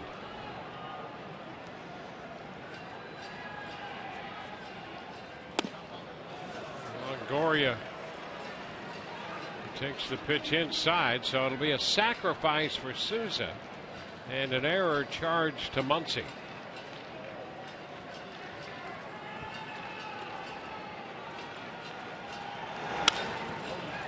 So big opportunity for the Rays. Middle part of the order up here. So far tonight, they've left 6 men on base. They've gone 0 for 5 with men in scoring position.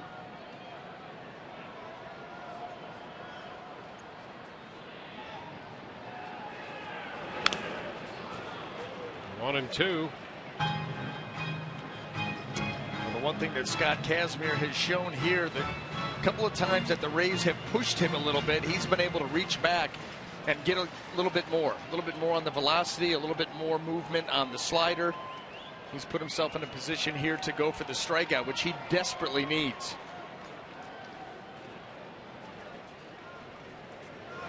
And a high shot deep into left. That's got great carry. Gone! Home run for Evan Longoria.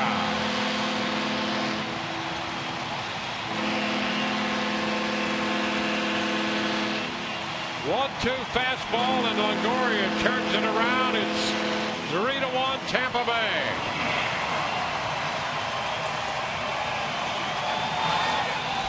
Well, he got on top of a heater right here, up around the letters. And Evan gets the head out, gets extension. There you go. Gets the Rays on the board in a big way. So the Rays cash in here. They get all three. It had been frustrating for the Rays offensively until that one swing of the bat from Evan Longoria. Chopped to third by Forsythe, and Lowry's throw. That's the first out.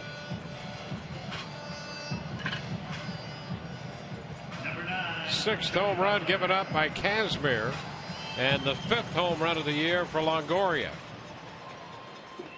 And the Rays have their first hit with men in scoring position tonight, and it was a big one.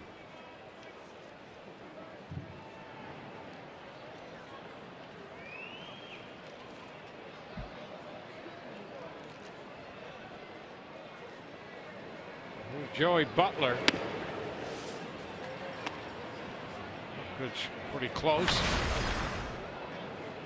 Cut inside. It's 1-0 to Butler. The right side. It's going to be out of play. Yankees have a 4-run 4th. P.D. Gregorius hit a 3-run homer in that inning. Game now in the top of the 6th, with Texas leading 7-4 in New York. Chopped to third. Lowry's throw. A straight line to first. 2 outs.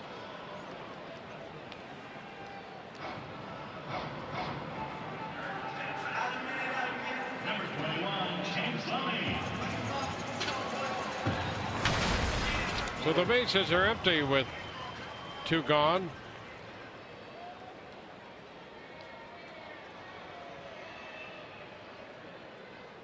There's a beneficiary right there, Chris Archer. Throwing the ball great, get an opportunity to go out there for the 6th. And then depending how efficient he is, maybe he turns it over to the bullpen. The bullpen has been fantastic lately. Yeah, he's at 94 right now with his pitch count through 5.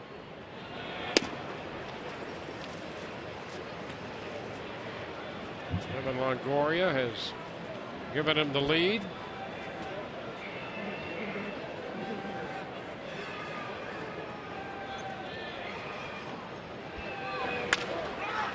Chopper to first. Taken by Muncy. The Rays are out, but they scored 3. Evan Longoria connecting on a 1-2 fastball. And at the end of 5, the Rays lead 3-1.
To you by Toyota. Let's go places.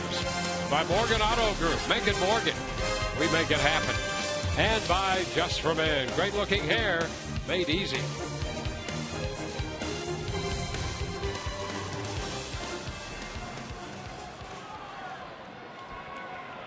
Evan Longoria giving the Rays a 3-1 lead. We move on to the 6th, and Stephen Vogt leads off. Vogt belted a home run his last time up to lead off the 4th. And he takes the fastball out of the zone, 1-0.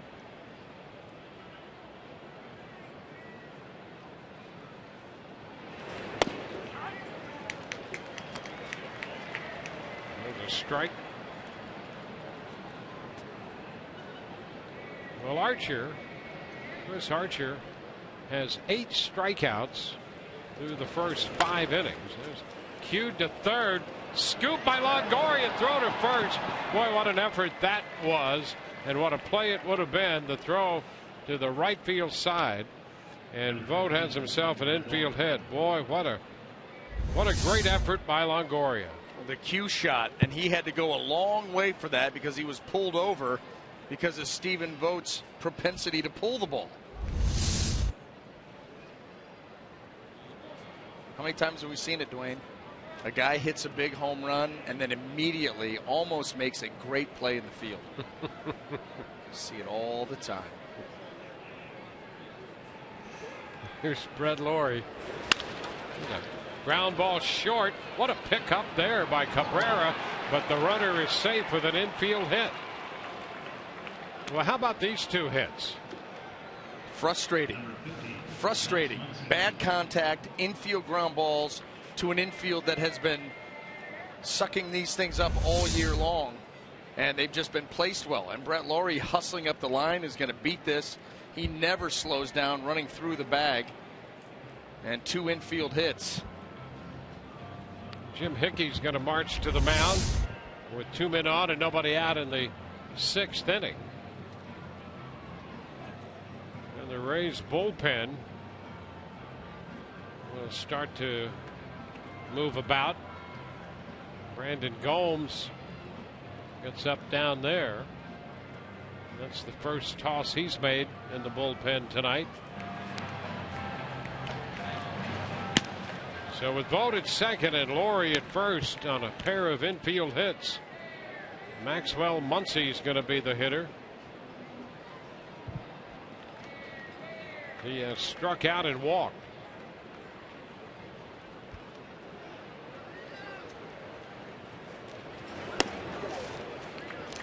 There's ball 1.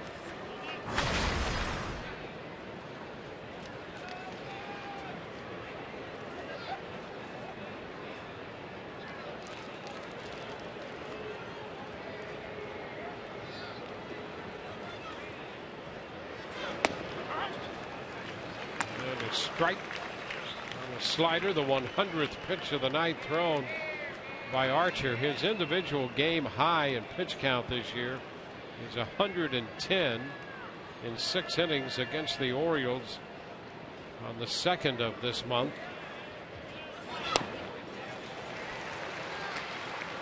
And a 1-2 on Muncy. And if you're not going to recognize that pitch any more than Muncy has all night, there's no reason for Archer to stray from it. I'd go with the same pitch, the same spot, and let him swing right over the top of it.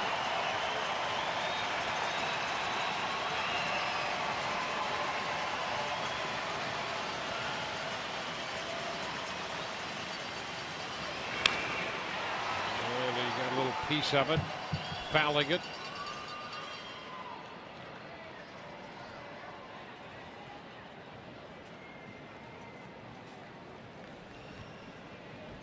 It has been a battle. Archer with 8 strikeouts, but it's really been a battle tonight. He takes great stuff out there, but quirky little things have happened throughout this game on both sides.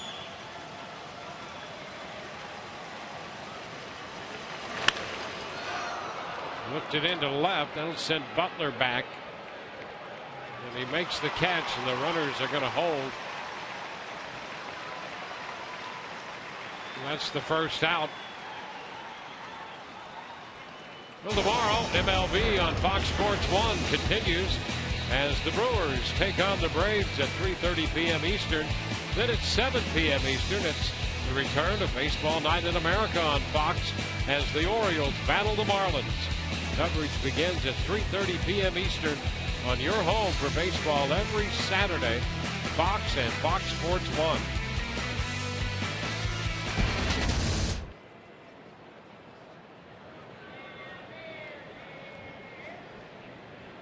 Longoria and Archer taking a little time on the mound with Rivera out there.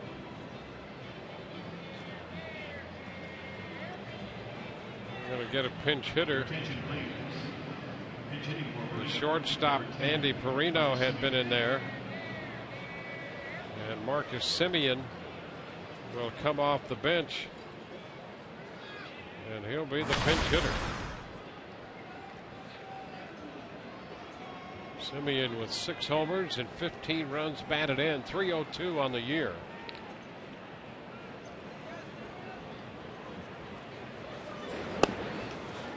It's low, so with a couple of men on base, Bob Melvin makes a move, trailing by a couple runs.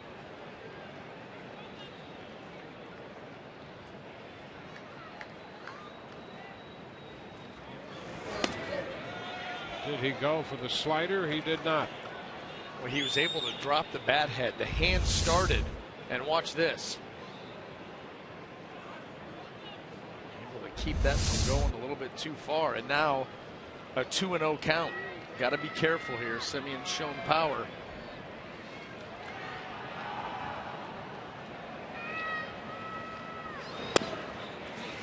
And It's ball 3. And an ability to recognize that slider. He has the best 3 takes maybe this Oakland team has taken all night.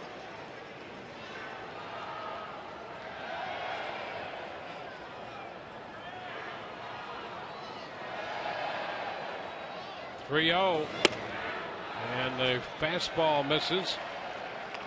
So Semien walks to load the bases, and here comes Kevin Cash. That's going to be it for Archer.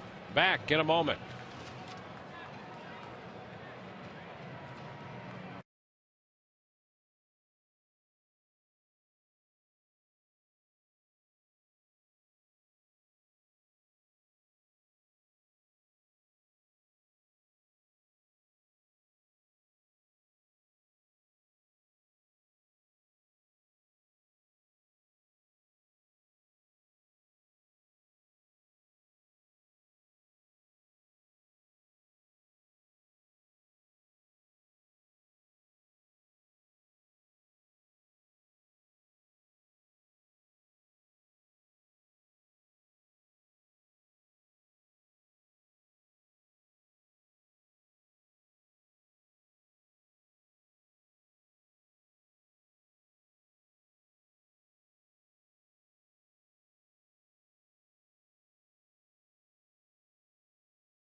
Or more on car insurance by Sea-Doo. Sea-Doo Spark is the most affordable watercraft on the water.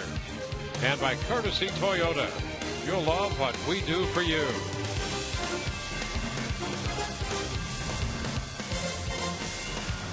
3-1 ball game. The Rays on top, but a major threat by Oakland in the 6th. Chris Archer out of the game after 107 pitches. He leaves with the bases loaded. He's given up 1 run so far on 4 walks, 8 strikeouts. And Brandon Gomes on to face Sam Fole. And he takes ball 1 inside.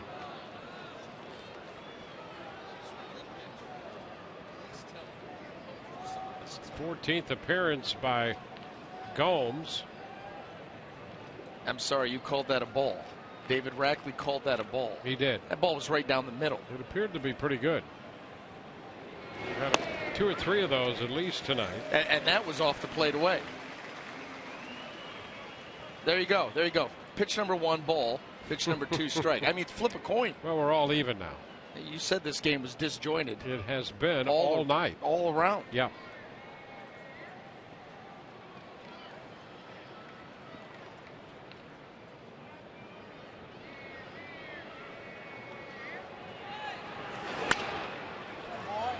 Out of play. 1 ball and 2 strikes. Xavier Cedeno is on deck.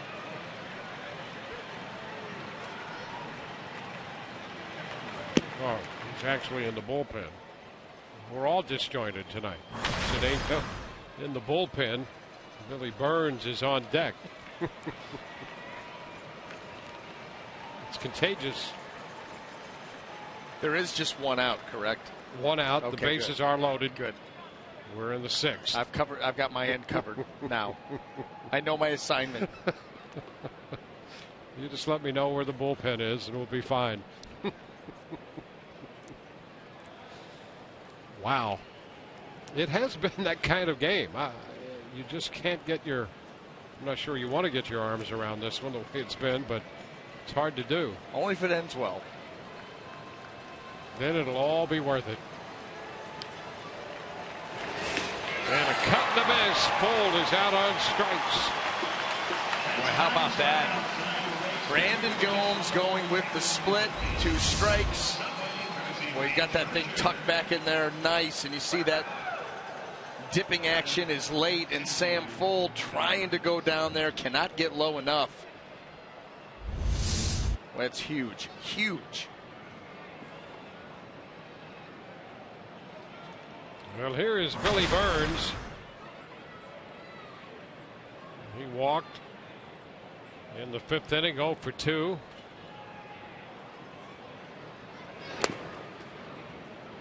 Too low. I'll tell you what, that man right there, Chris Archer, had to work hard tonight. Over 100 pitches, 5 1/3 innings. You know, not the prettiest of games, but if Brandon Gomes can retire Billy Burns, you come out of it just giving up the 1 earned run.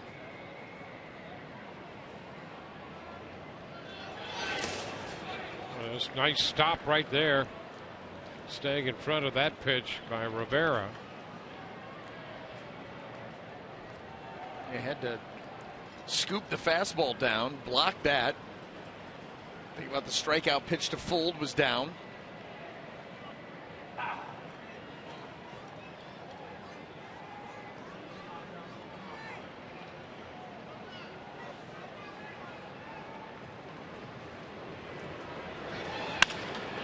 Into center field. Geyer's there to make the catch. Oakland will leave him loaded. We're headed into the bottom of the 6th. Chris Archer happy with the job Brandon Gomes has done. 3-1 Rays.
Lead thanks to the work of that man. Brandon Gomes comes into a bases loaded, 1-out situation. Sam Fuld gets him with the split, and then Billy Burns down and away. He slices one into center. Brandon Gomes makes the catch. Chris Archer is in agreement. Asdrubal Cabrera leads off the bottom of the 6th inning. Fouls it, strike 1. The Rays continue to face Scott Kazmir. Marcus Semien stays on to play shortstop.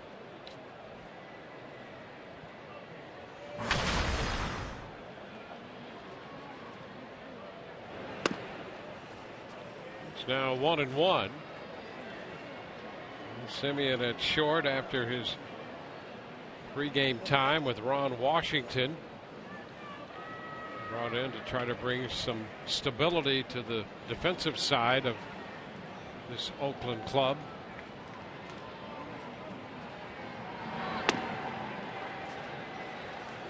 Two balls and a strike.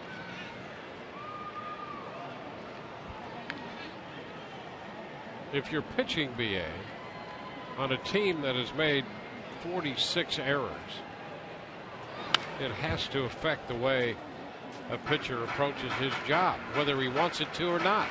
Well, really, from afar, yes. When you get out there, you really have to take it down to a pitch in a spot. The one thing that you can't do is react, to the air that happens behind you. I mean, frustrating, no question about it. How did he get to that pitch? First of all. Oh, and now Fold falls down. Cabrera's going to head to second, and he's in there. It'll be a double. Fold lost his footing out there, and that pitch, he really had to get on top. Wouldn't have lost his footing in the Rays uniform. Oh, it was a changeup, and it was face high. I mean, he gets on top of that, tomahawks that thing down into the corner. Sam Fold trying to keep him to a single, and whoops, sniper. Yeah, listen, it's a frustrating proposition, but you really have to go back to the adage of you control what you do. That's it. That's all that you can do, and that's the only way that you can approach it. To approach it any other way is going to affect how you make pitches, and then guess what? Errors won't matter. You'll be backing up bases and giving up lots of earned runs. Yeah. Do you think sometimes you see pitchers, though, in those situations try to be more dominant, try to get the strikeout, try to do things to control it more than they can do in a situation like this? Because I mean, this is a case where the house is on fire, and you don't know if there are enough fire hoses. Yeah, and I think it becomes more likely once an error happens, an error on a routine play. Okay, Souza Jr. is going to lay down a bunt. I'm going to flip it to Max Muncy for a sacrifice bunt. Runner on second, got it out. Oh, wait a minute. No, he misses it. First and third, nobody. That is where rubber meets the road.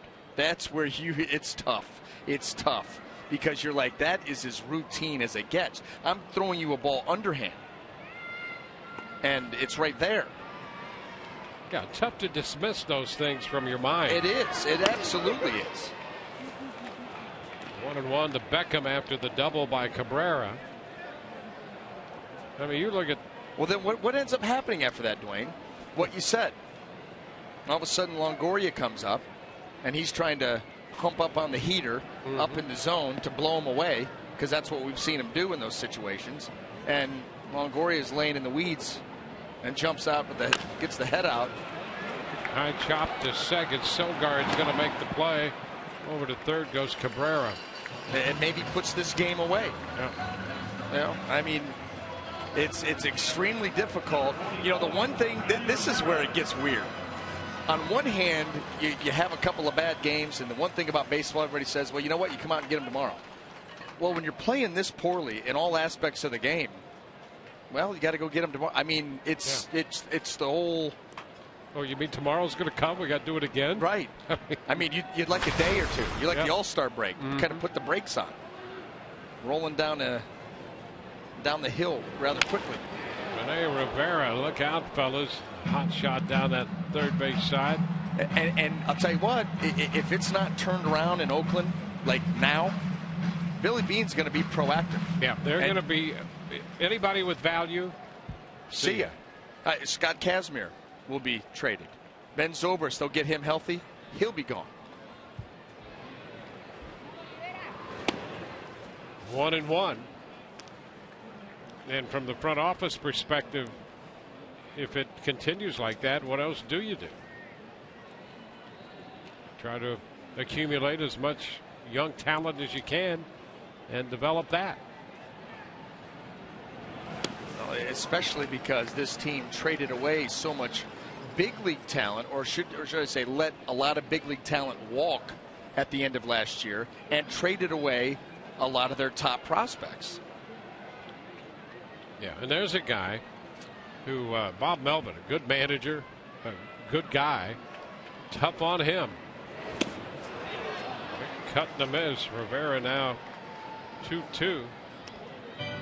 Bob Melvin, he's had this team in a couple of AL West titles and wild card. You try to maintain the same demeanor. You know, you're the leader down at the end of the dugout. You don't want to show the frustration that everybody else is going to feed off of, but it's got to be tough. Lifted into right on 2-2. Cabrera will tag, caught by Reddick, good arm, and now Cabrera decides to hang on. Yeah, that was iffy there on whether he was going to try and go. You know, one part of you saying maybe not. Other part is saying, hey, listen, you're playing with the dealer's money. You got a 2-run lead. Maybe you press it. Not so. Well, that's going to be it for Kazmir. Pitching change coming.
In this game when he had a leadoff home run and a 2-0 pitch to begin the fourth inning into the seats in right.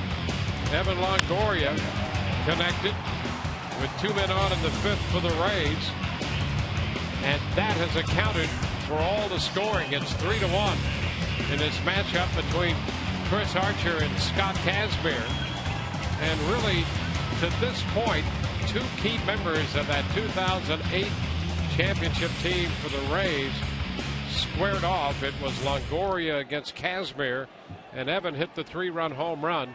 That's the difference right now. 5 2/3 for Kazmir. Evan Scribner will take over. Brandon Guyer due, but David DeJesus, who's red hot, will pinch hit.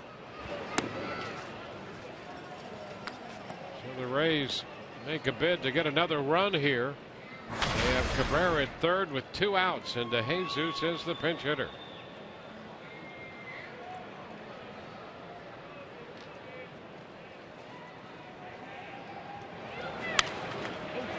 Foul back.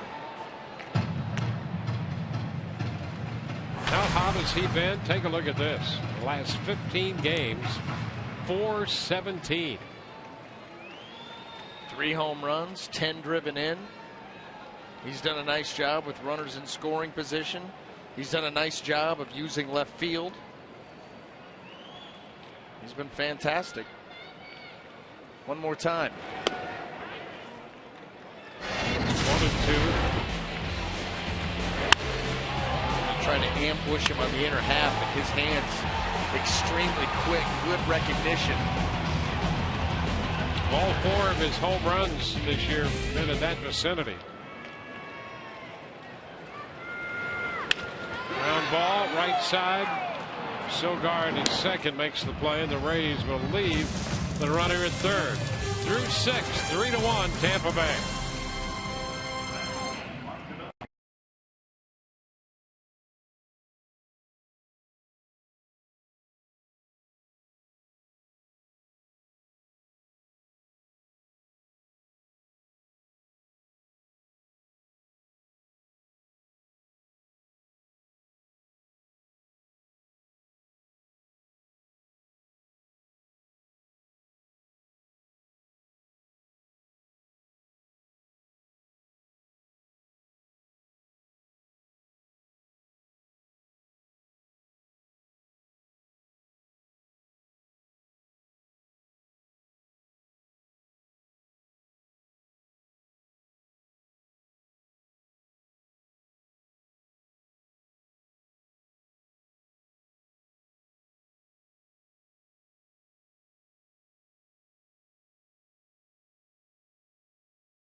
And here's a look at tonight's Cold Hard Facts, brought to you by Clean, Crisp Coors Light.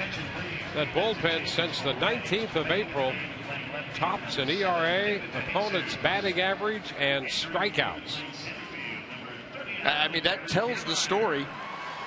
Dominant bullpen, and that's why, Kevin Cash has a hard time staying out of it. You want to go down to those guys because of how effective they are.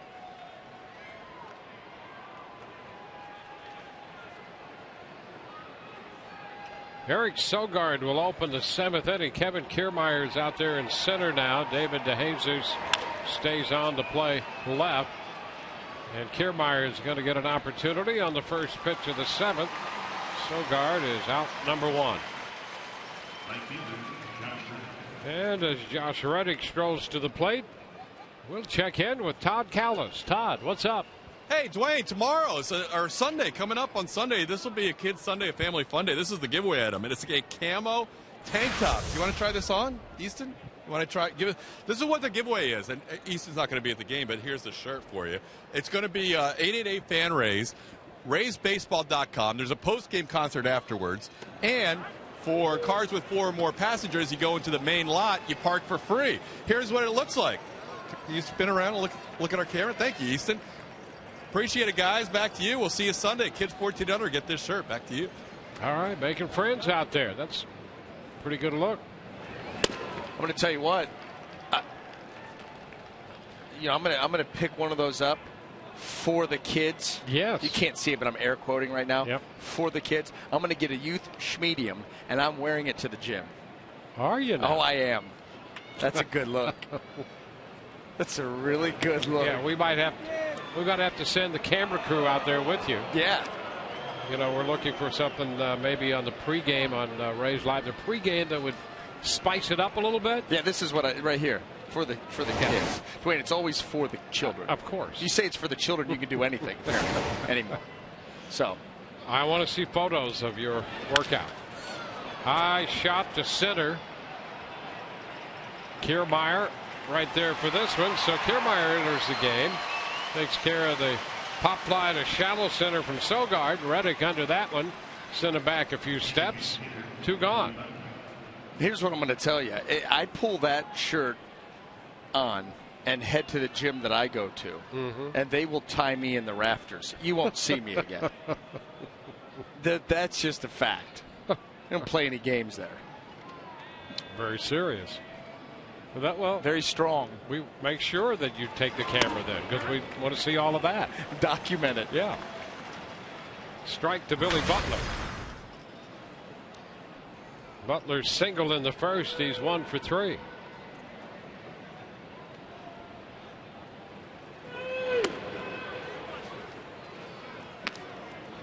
The next Rays Live, the pregame promo. CBA tied in the rafters at the gym. Don't miss it. Highest ratings ever. Oh, they'll love it. It's a ball, 2 strikes to count to Butler. Gomes came on and got Billy Burns and Sam Fold. That ended the 6th. So he's covered an inning and a third right now.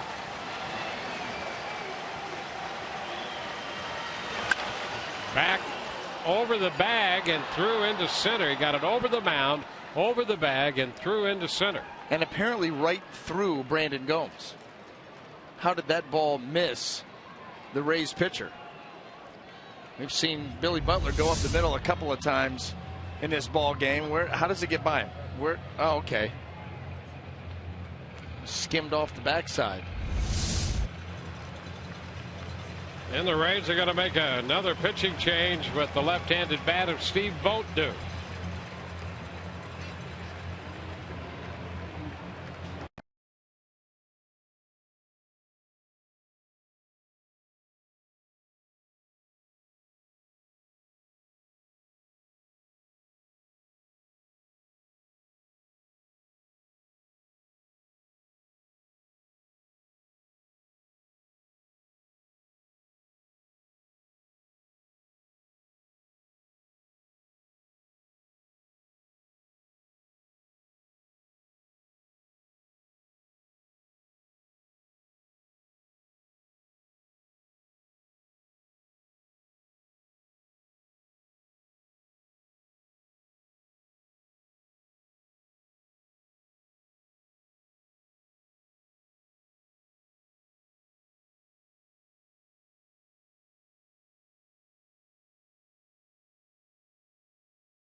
and Fox Sports 1 for the first time as the greatest golfers in the world converge on the Pacific Northwest for a chance to stamp their names in the history books. Our exclusive coverage of the 115th U.S. Open Championship live from Chambers Bay Golf Course begins June 18th on Fox Sports 1, Fox, and streaming live on Fox Sports Go.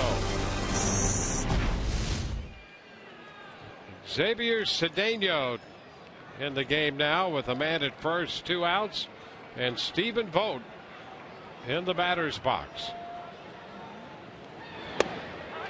And the pitch is a strike.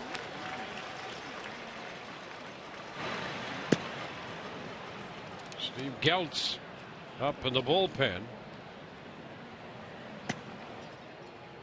Well, quality options all around for Kevin Cash. Brandon Gomes, a fine job. Xavier Cedeno, we've seen what he can do. Hopefully he can keep that up here. Just missed there. It's 1-1. And Vogt, who, as we chronicled, off to this great start, hitting .316 against righties and 5 of 20 against lefties, .250. And Cedeno, from what we've seen, you talk about that fastball moving it around, but that breaking ball against lefties, just filthy. High fly ball back into right. Souza back to the track with room and makes the catch. Top of the 7th is over. 7th inning stretch time. 3-1 Rays.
Sun Sports, brought to you by Kubota.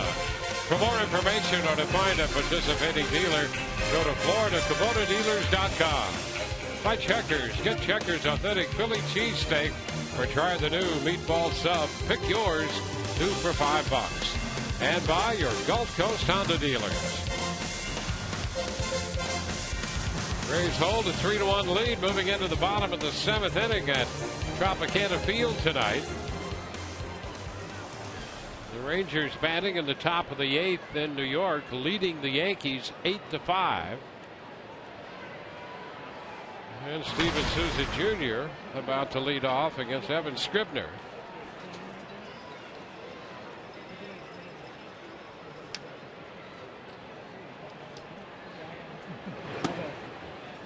Which is low and outside to Souza Jr. A strikeout, a walk, and a sacrifice in which he reached on the first baseman's error. That was in the 5th.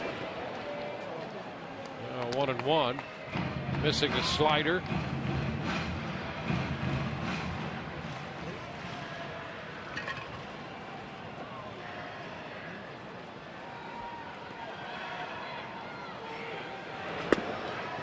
And he lays off that time. Curveball, 2-1.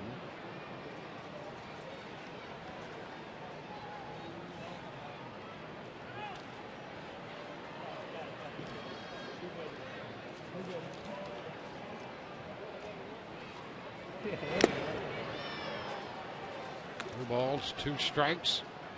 Scribner with that fastball averages in the neighborhood of 90, 91, maybe 92 at times.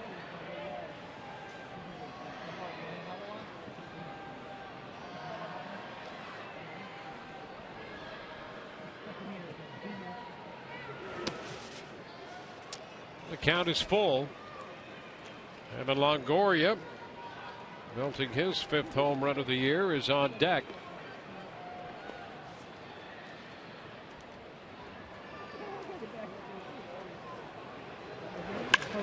There's a shot deep to left, and that one gets out of here. He turns a fastball around, and the Rays get another run. It's 4-1. 7th home run of the year for Souza. Well, when Steven Souza Jr. manages hard contact, it's hard contact. I mean, the ball really jumps off of his bat. This was a line drive, would not come down. Had that sound again, that sound that you don't often hear.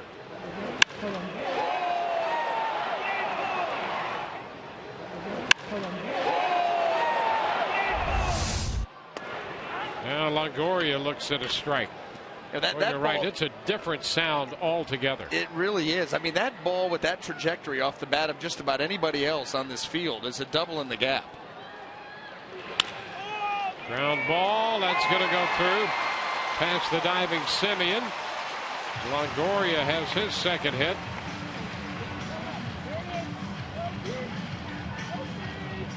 Well, in the game tonight and all season long, Tires Plus donates $100 to the Pediatric Cancer Foundation for every Tampa Bay Rays home run televised on Sun Sports. The Rays have hit 2 of them tonight. Longoria talking it over with Rob Drake, the first base umpire. Base hit following Souza's home run.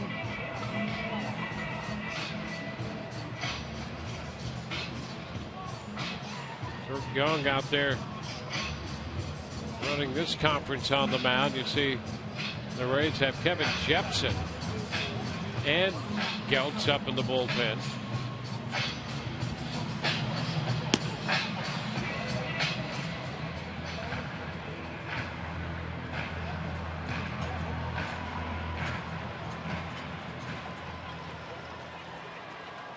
About the left-hander up in the bullpen for Oakland. Well, the Rays have gotten 1 run out of the Oakland bullpen so far. And Logan Forsythe looks at strike 1. The bullpen has been an issue.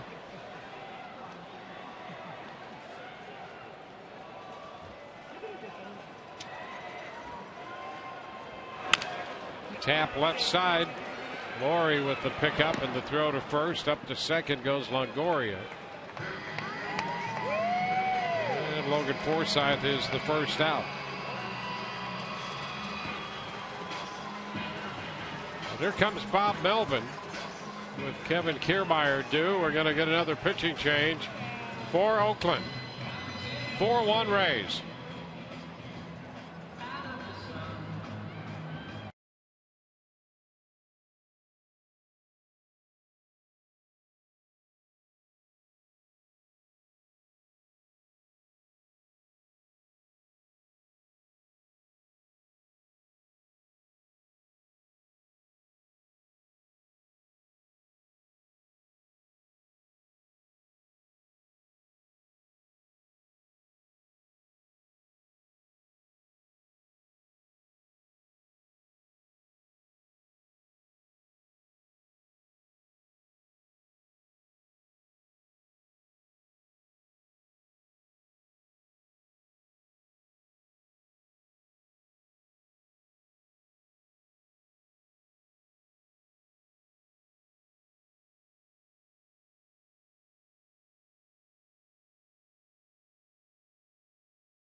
Oregon leads the U.S. women's national team against the best teams in the world in search of their third World Cup title. The only place you can see the 2015 FIFA Women's World Cup is on Fox and Fox Sports 1 beginning June 6th. Fernando Abad, the new pitcher, third of the night for Oakland. They want the left-hander in here against Kevin Kiermaier. Now on for the 21st time, an ERA approaching 7.5 in 11 innings of work.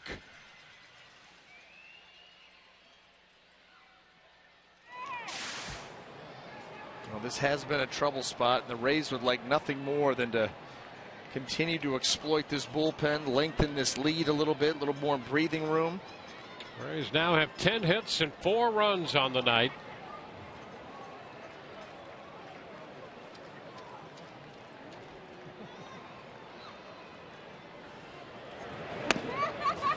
And there's ball 1 to Kiermaier.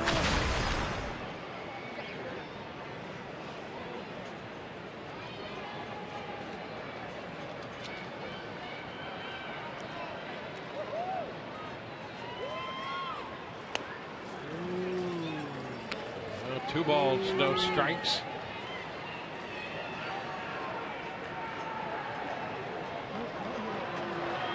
Sousa homered. Longoria followed with a base hit. Forsythe grounded out. The Rays have a couple of left-handed bats here, and Kiermaier and Loney due up, and so Abad is in the game.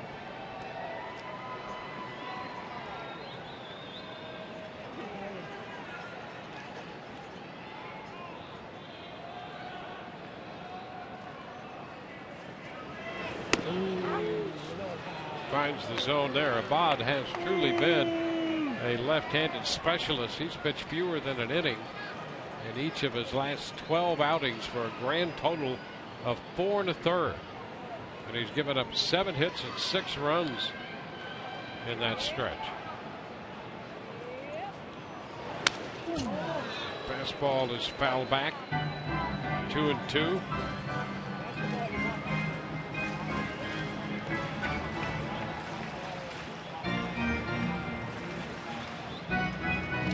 And how about this? If you look at his breakout, 16 at-bats against righties, 3 out of 16. 28 at-bats against lefties, 11 out of 28, a .393 average with 4 home runs and 4 doubles. And a little soft one-hopper on the infield, and no chance to get Kiermaier. Longoria goes to third. Kiermaier has an infield hit. Well, Forsythe's ground ball to third acted like a bunt, getting to Longoria to second base. And then this, like a swinging bunt. Keep it in the infield and beat it out. Well, not much you can do. Kiermaier safely aboard at first. And it will be James Loney.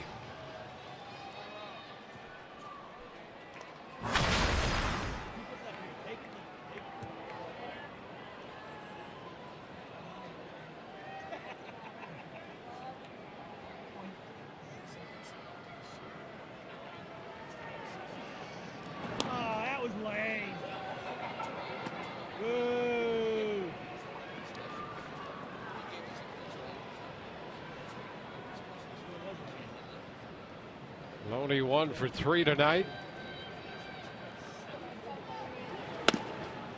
Pitch inside. 1 ball, no strikes.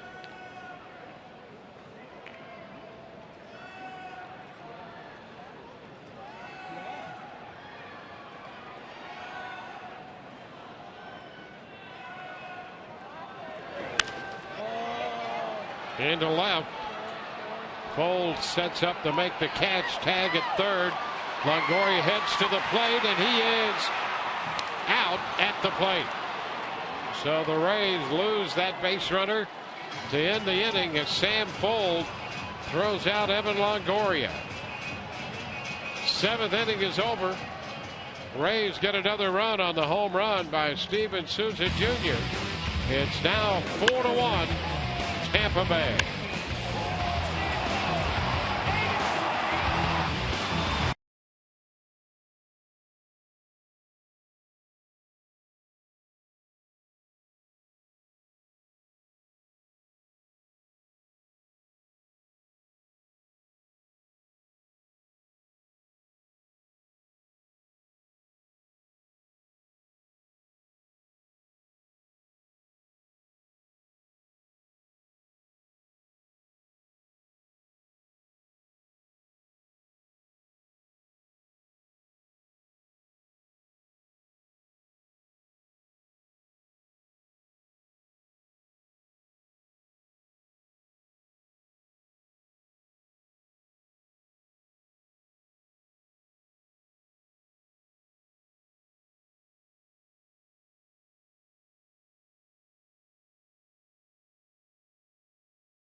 For the Rays in the bottom of the 7th inning, making this a 3-run ball game now, 4-1.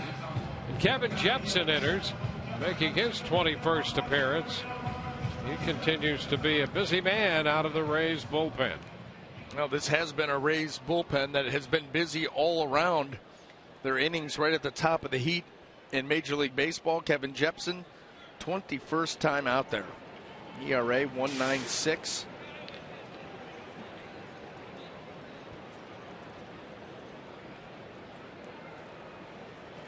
Brett Lawrie will lead off the 8th for Oakland. A big cut at a big fastball. Power on power. Brett Lawrie, he only has one gear. He's the man in motion.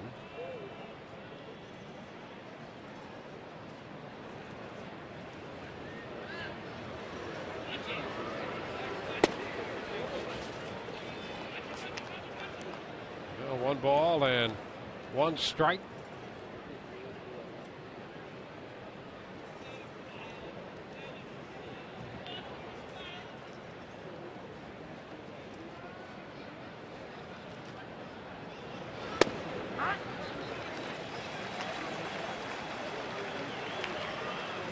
Jepsen in the game for an inning last night.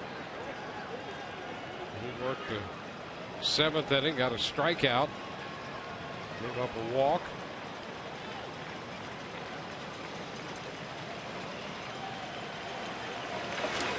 And Lawrie swings and he misses. The ball eludes Rivera, and Laurie's going to reach.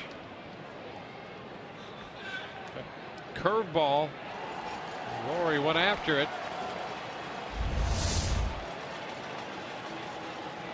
That's a strikeout and a wild pitch. Well, that ball able to squeeze under the glove and off the thigh of Rivera. And Brett Lawrie alertly recognized it and got down to first base. Unfortunate bounce for the Rays. The Rays staff with 10 strikeouts tonight. The leadoff man on, and here is Maxwell Muncy. Pitch is down, 1 ball, no strikes. Muncy is struck out, walked, and hit a fly ball into left.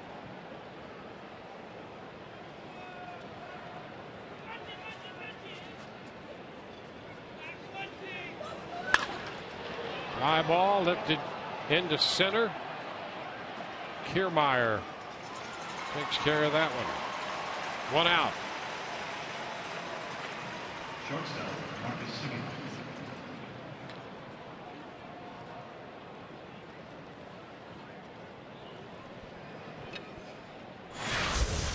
Well, tomorrow, third game of this series, we'll be with you at 3:30 on Sun Sports. Kendall Graveman against Nathan Carnes. Already working on that changeup grip. Anxious to get out there tomorrow afternoon. Runner takes off. Pitch is a strike. Throw down. Not in time. Lowry picks up his second stolen base of the year. Well, he got a great jump, and there was no play to be made there. Well, almost a running start, and Rene Rivera came up gunning, but nothing he could do.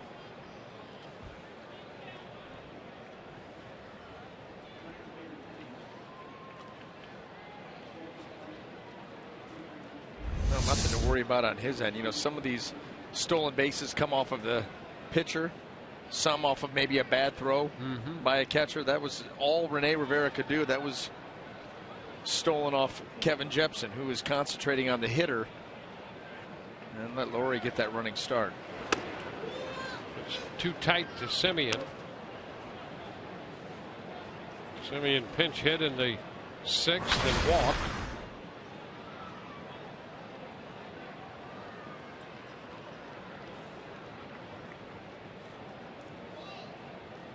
Semien hitting .302 for the year right now. He's down in the count, a ball, 2 strikes.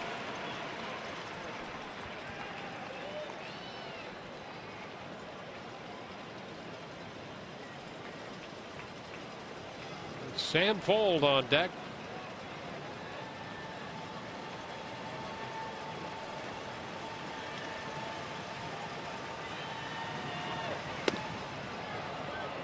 Two and two.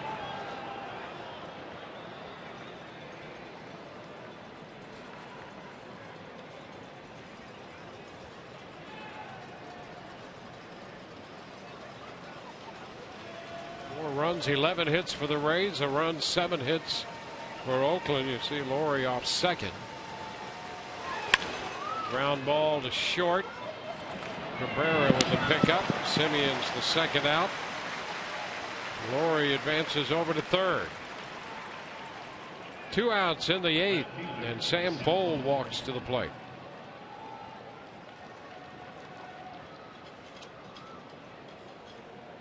Well, with Lowry at third, that reminds me that the Blue Jays have recalled Munenori Kawasaka. His old running mate. Yep.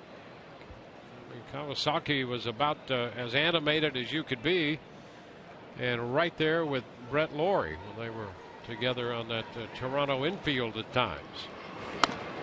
Well, and nothing topped it off like Lowry, Kawasaki, and then right behind them in left field, Rajai Davis. Yep. That was epic when those three got together. They were non-stop movement. It was a tilt-a-whirl on the left side of the field. A strike to Sam Fold. Constant motion. Never to be predicted in which direction it might go.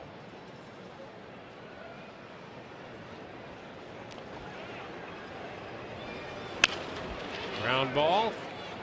Beckham makes the pickup and throw. Man left. We go to the bottom of the 8th. 4-1 Tampa Bay.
Tonight's game summary brought to you by Gold and Diamond Source, with the Rays leading 4-1.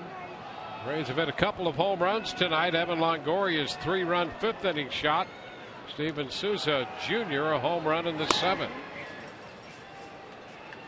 Arnold Leon will be the new pitcher, making his 3rd appearance, as Jubal Cabrera facing him.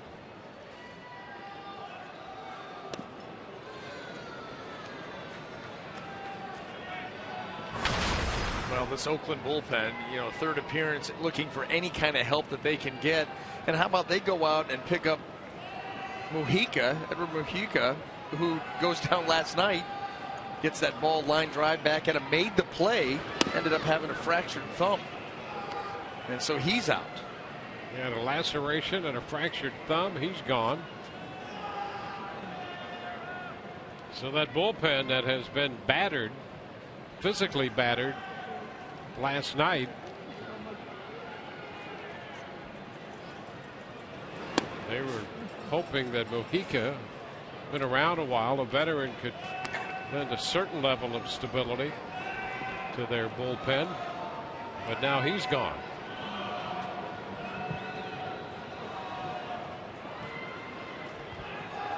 Leon making his 3rd major league appearance, and he strikes out Cabrera with a fastball around 94. Showed a couple of good changeups earlier in that at bat, and then comes in, puts him away with the fastball. Like his glove too. Got that Rawlings glove. You got the green lettering, some green piping around the stitching. You got the red Rawlings, very Christmas-like.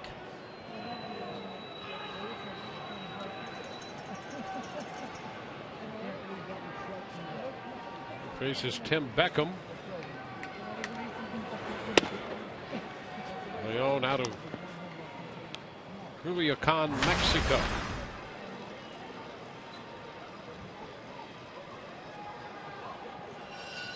Started in the Mexican League in 2006 and started at AAA last year. There's a shot. Wow. Off the bat of Beckham, and that baby is gone. We talked earlier about how hard and far he has hit some baseballs. He just got hold of that one. Home run number 5.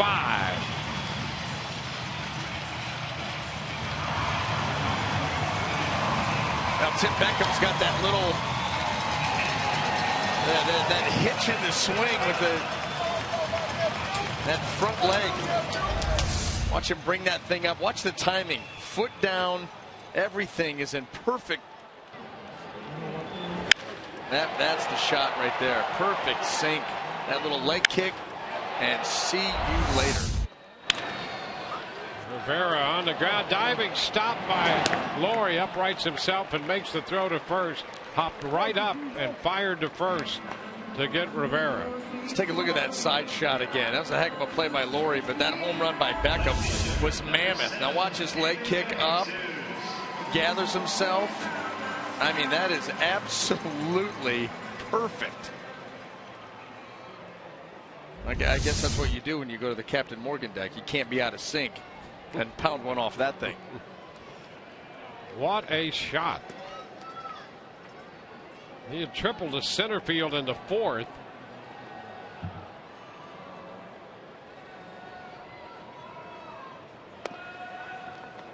David DeJesus looks at a strike. The Rays have now hit 3 home runs tonight. They have a 5-1 lead.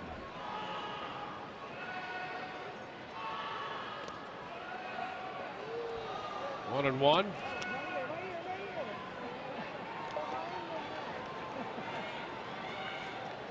Well, and what that does, it gets Frieri up in the bullpen and gives the Rays a chance to give Boxberger maybe the night off here. That's what they're hoping right now with a 4-run lead. 2-1.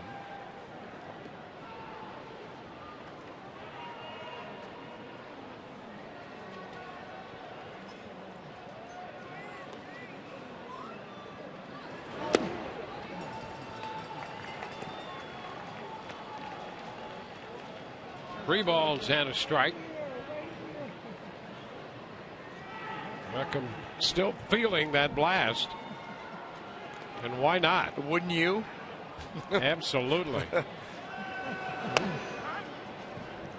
3-2.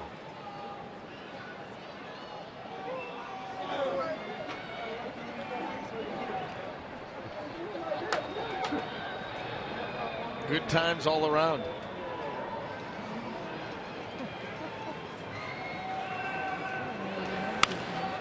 And DeJesus fouls this one. He entered as a pinch hitter in the 6th inning. David had a big home run last night.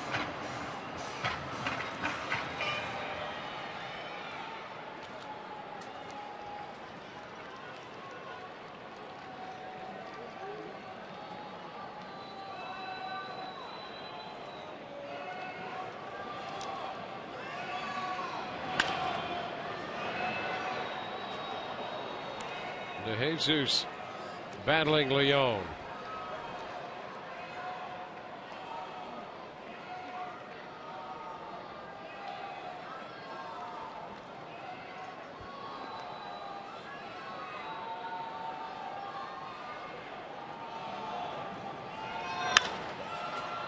Lifted down the left side, going to be out of the reach of Fold.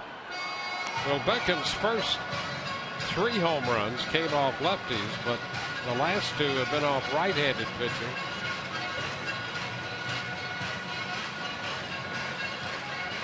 And a long one this time.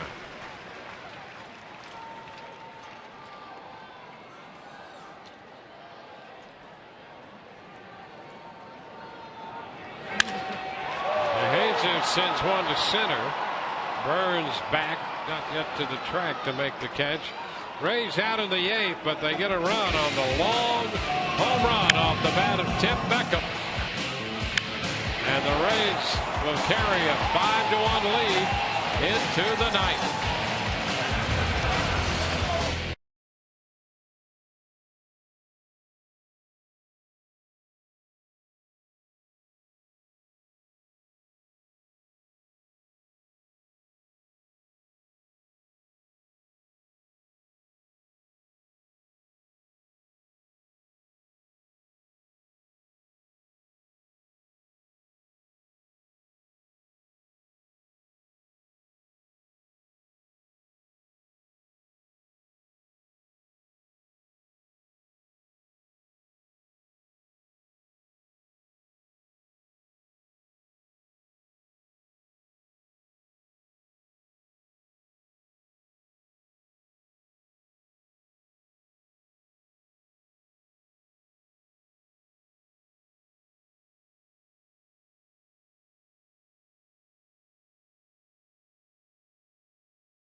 It's 5-1 as we go to the 9th. Coming up on Rays Live, the postgame presented by Checkers. Todd DeRustis will anchor the coverage. We'll hear from Kevin Cash in his press conference. Rich Hollenberg will have interviews from the clubhouse. Home runs tonight from Evan Longoria, Steven Souza Jr., and Tim Beckham. Rays with a dozen hits, and we go to the 9th with Ernesto Friari on the hill. How about you've been kind of a theme this year for the Rays, but the rookies with the home runs, and 2 of the 3 here tonight. Ball 1 to Burns. Well, the Rays have utilized rookies about as well as anyone in the home run department and on the mound. They've gotten a lot of mileage from the youth. Burns chases a pitch up. It's 1-1. Yeah, that's what is most impressive. When you think what this team has been able to do with the injury bug and the number of guys on the DL, the number of important guys, we won't even name them all because we've done it just about every game of the season, of the length and depth of that list, and a lot of the guys that are filling in and getting the job done are the rookies. It's not like you're filling in with another veteran that's been around. You're doing that in some cases. But a lot of young guys being thrown into those types of roles and producing. Everybody's had their moment.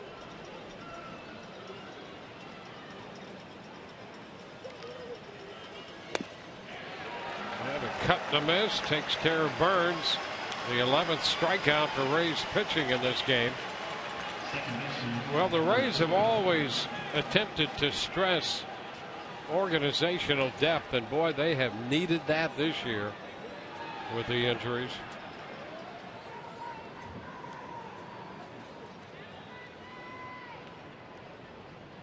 Here's Sogard, Eric Sogard.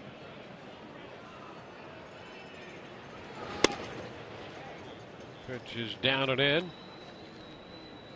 Texas hitting in the top of the ninth, leading the Yankees in New York 10-8.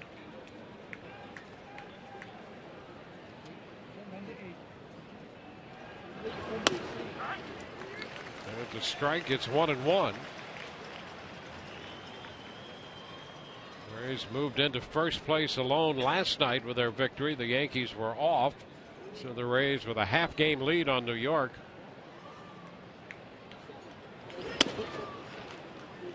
It's 2-1, and trying to finish this one off and then root for the Texas Rangers to hold on to their 2-run lead in New York.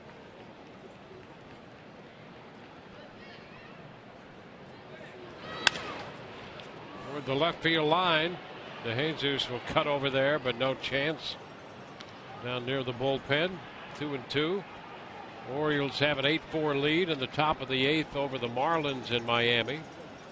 The Angels lead the Red Sox 11-5 in the top of the 8th at Fenway.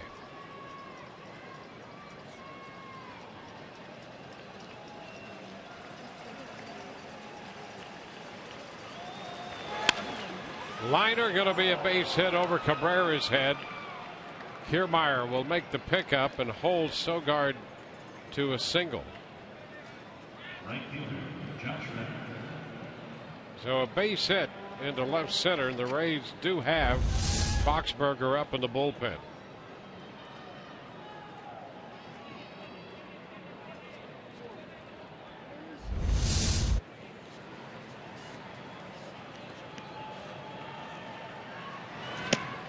There's Boxberger.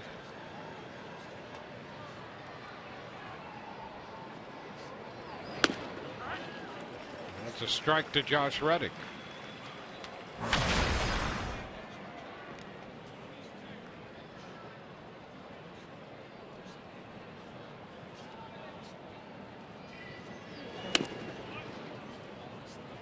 One and one.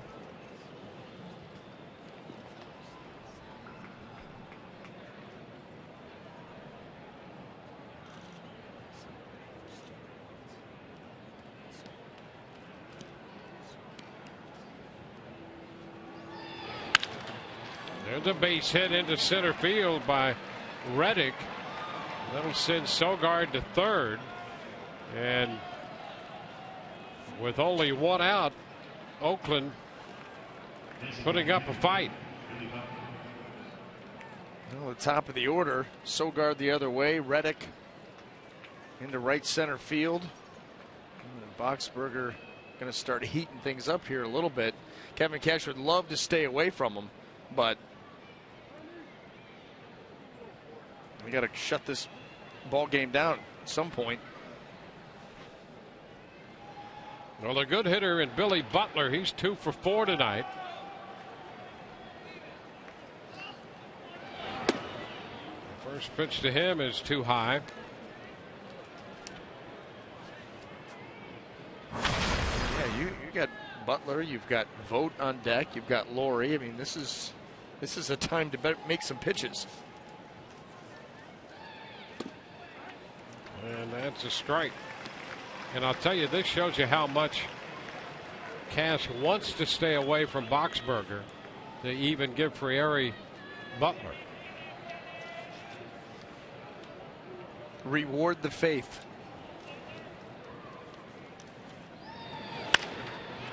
Into right field. Souza closing toward the line. He's got it. Tag at third. Sogard to the plate. Throw will not be in time. So it's a sacrifice fly to make it a 5-2 game. Well, a shoestring catch here by Souza Jr. This ball off the bat, you thought it had a chance to fall in, but nice catch, and then looking to end this game.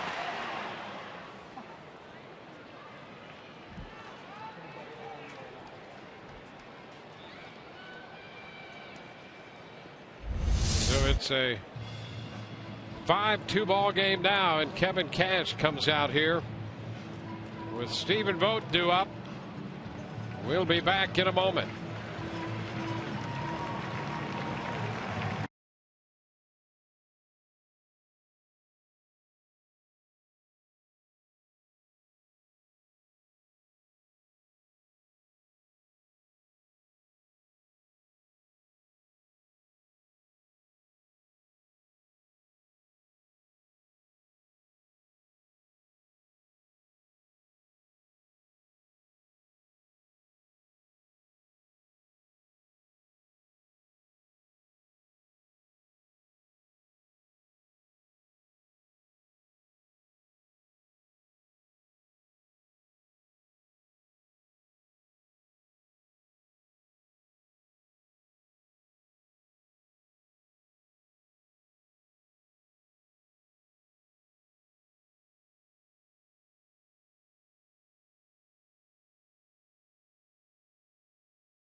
With our Rays Live, the pregame show on Sun Sports.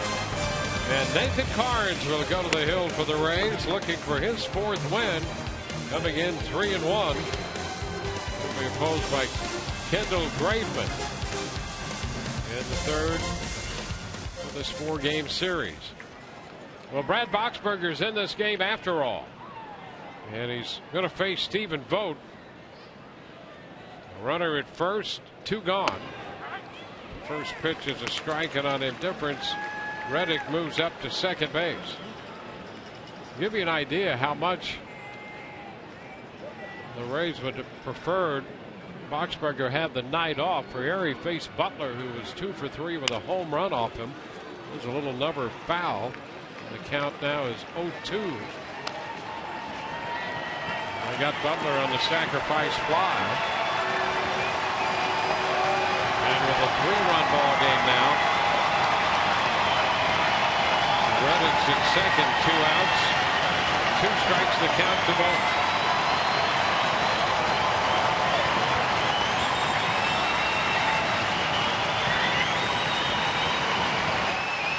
Boxberger gets him. Struck him out with a fastball in. And the Rays are winners 5-2. Taking game 2 of the 4-game series. Well, a little excitement there in the ninth. But Boxberger got the final out on the strikeout.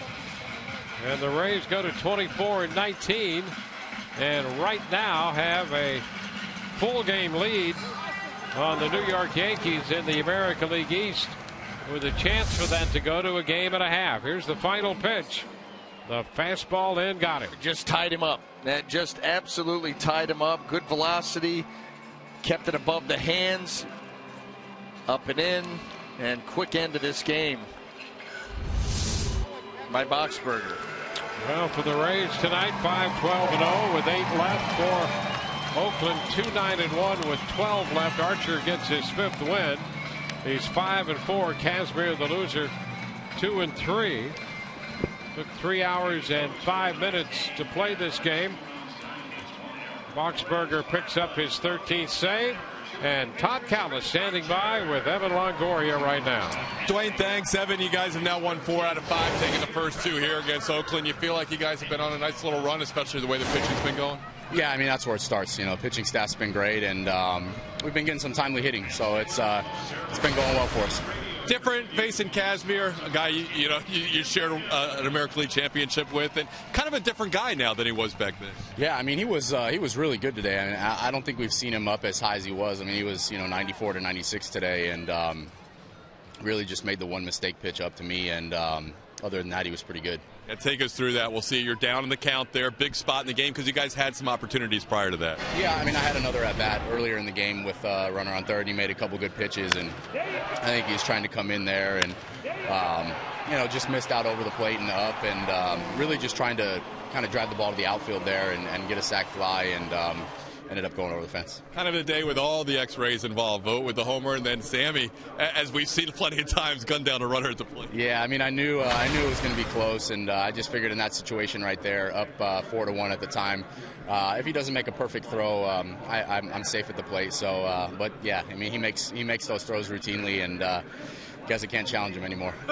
Evan, you had the month of April where you were hitting around 300, but now this month you've got the 17 RBIs, 9 hits in 9 of your last 10 games. Do you feel like your at-bats are even more consistent maybe than they were early in the season? I mean, they're getting better. I've had more opportunities with runners in scoring position too, and that adds to the RBI total and makes it a little bit easier to hit when you got guys getting on base in front of you, and the lineup from top to bottom has been clicking. Thanks, Evan. Okay, thank you. Guys, we'll send it back to you. All right, Todd, Rays winners 5-2 over the Oakland Athletics here.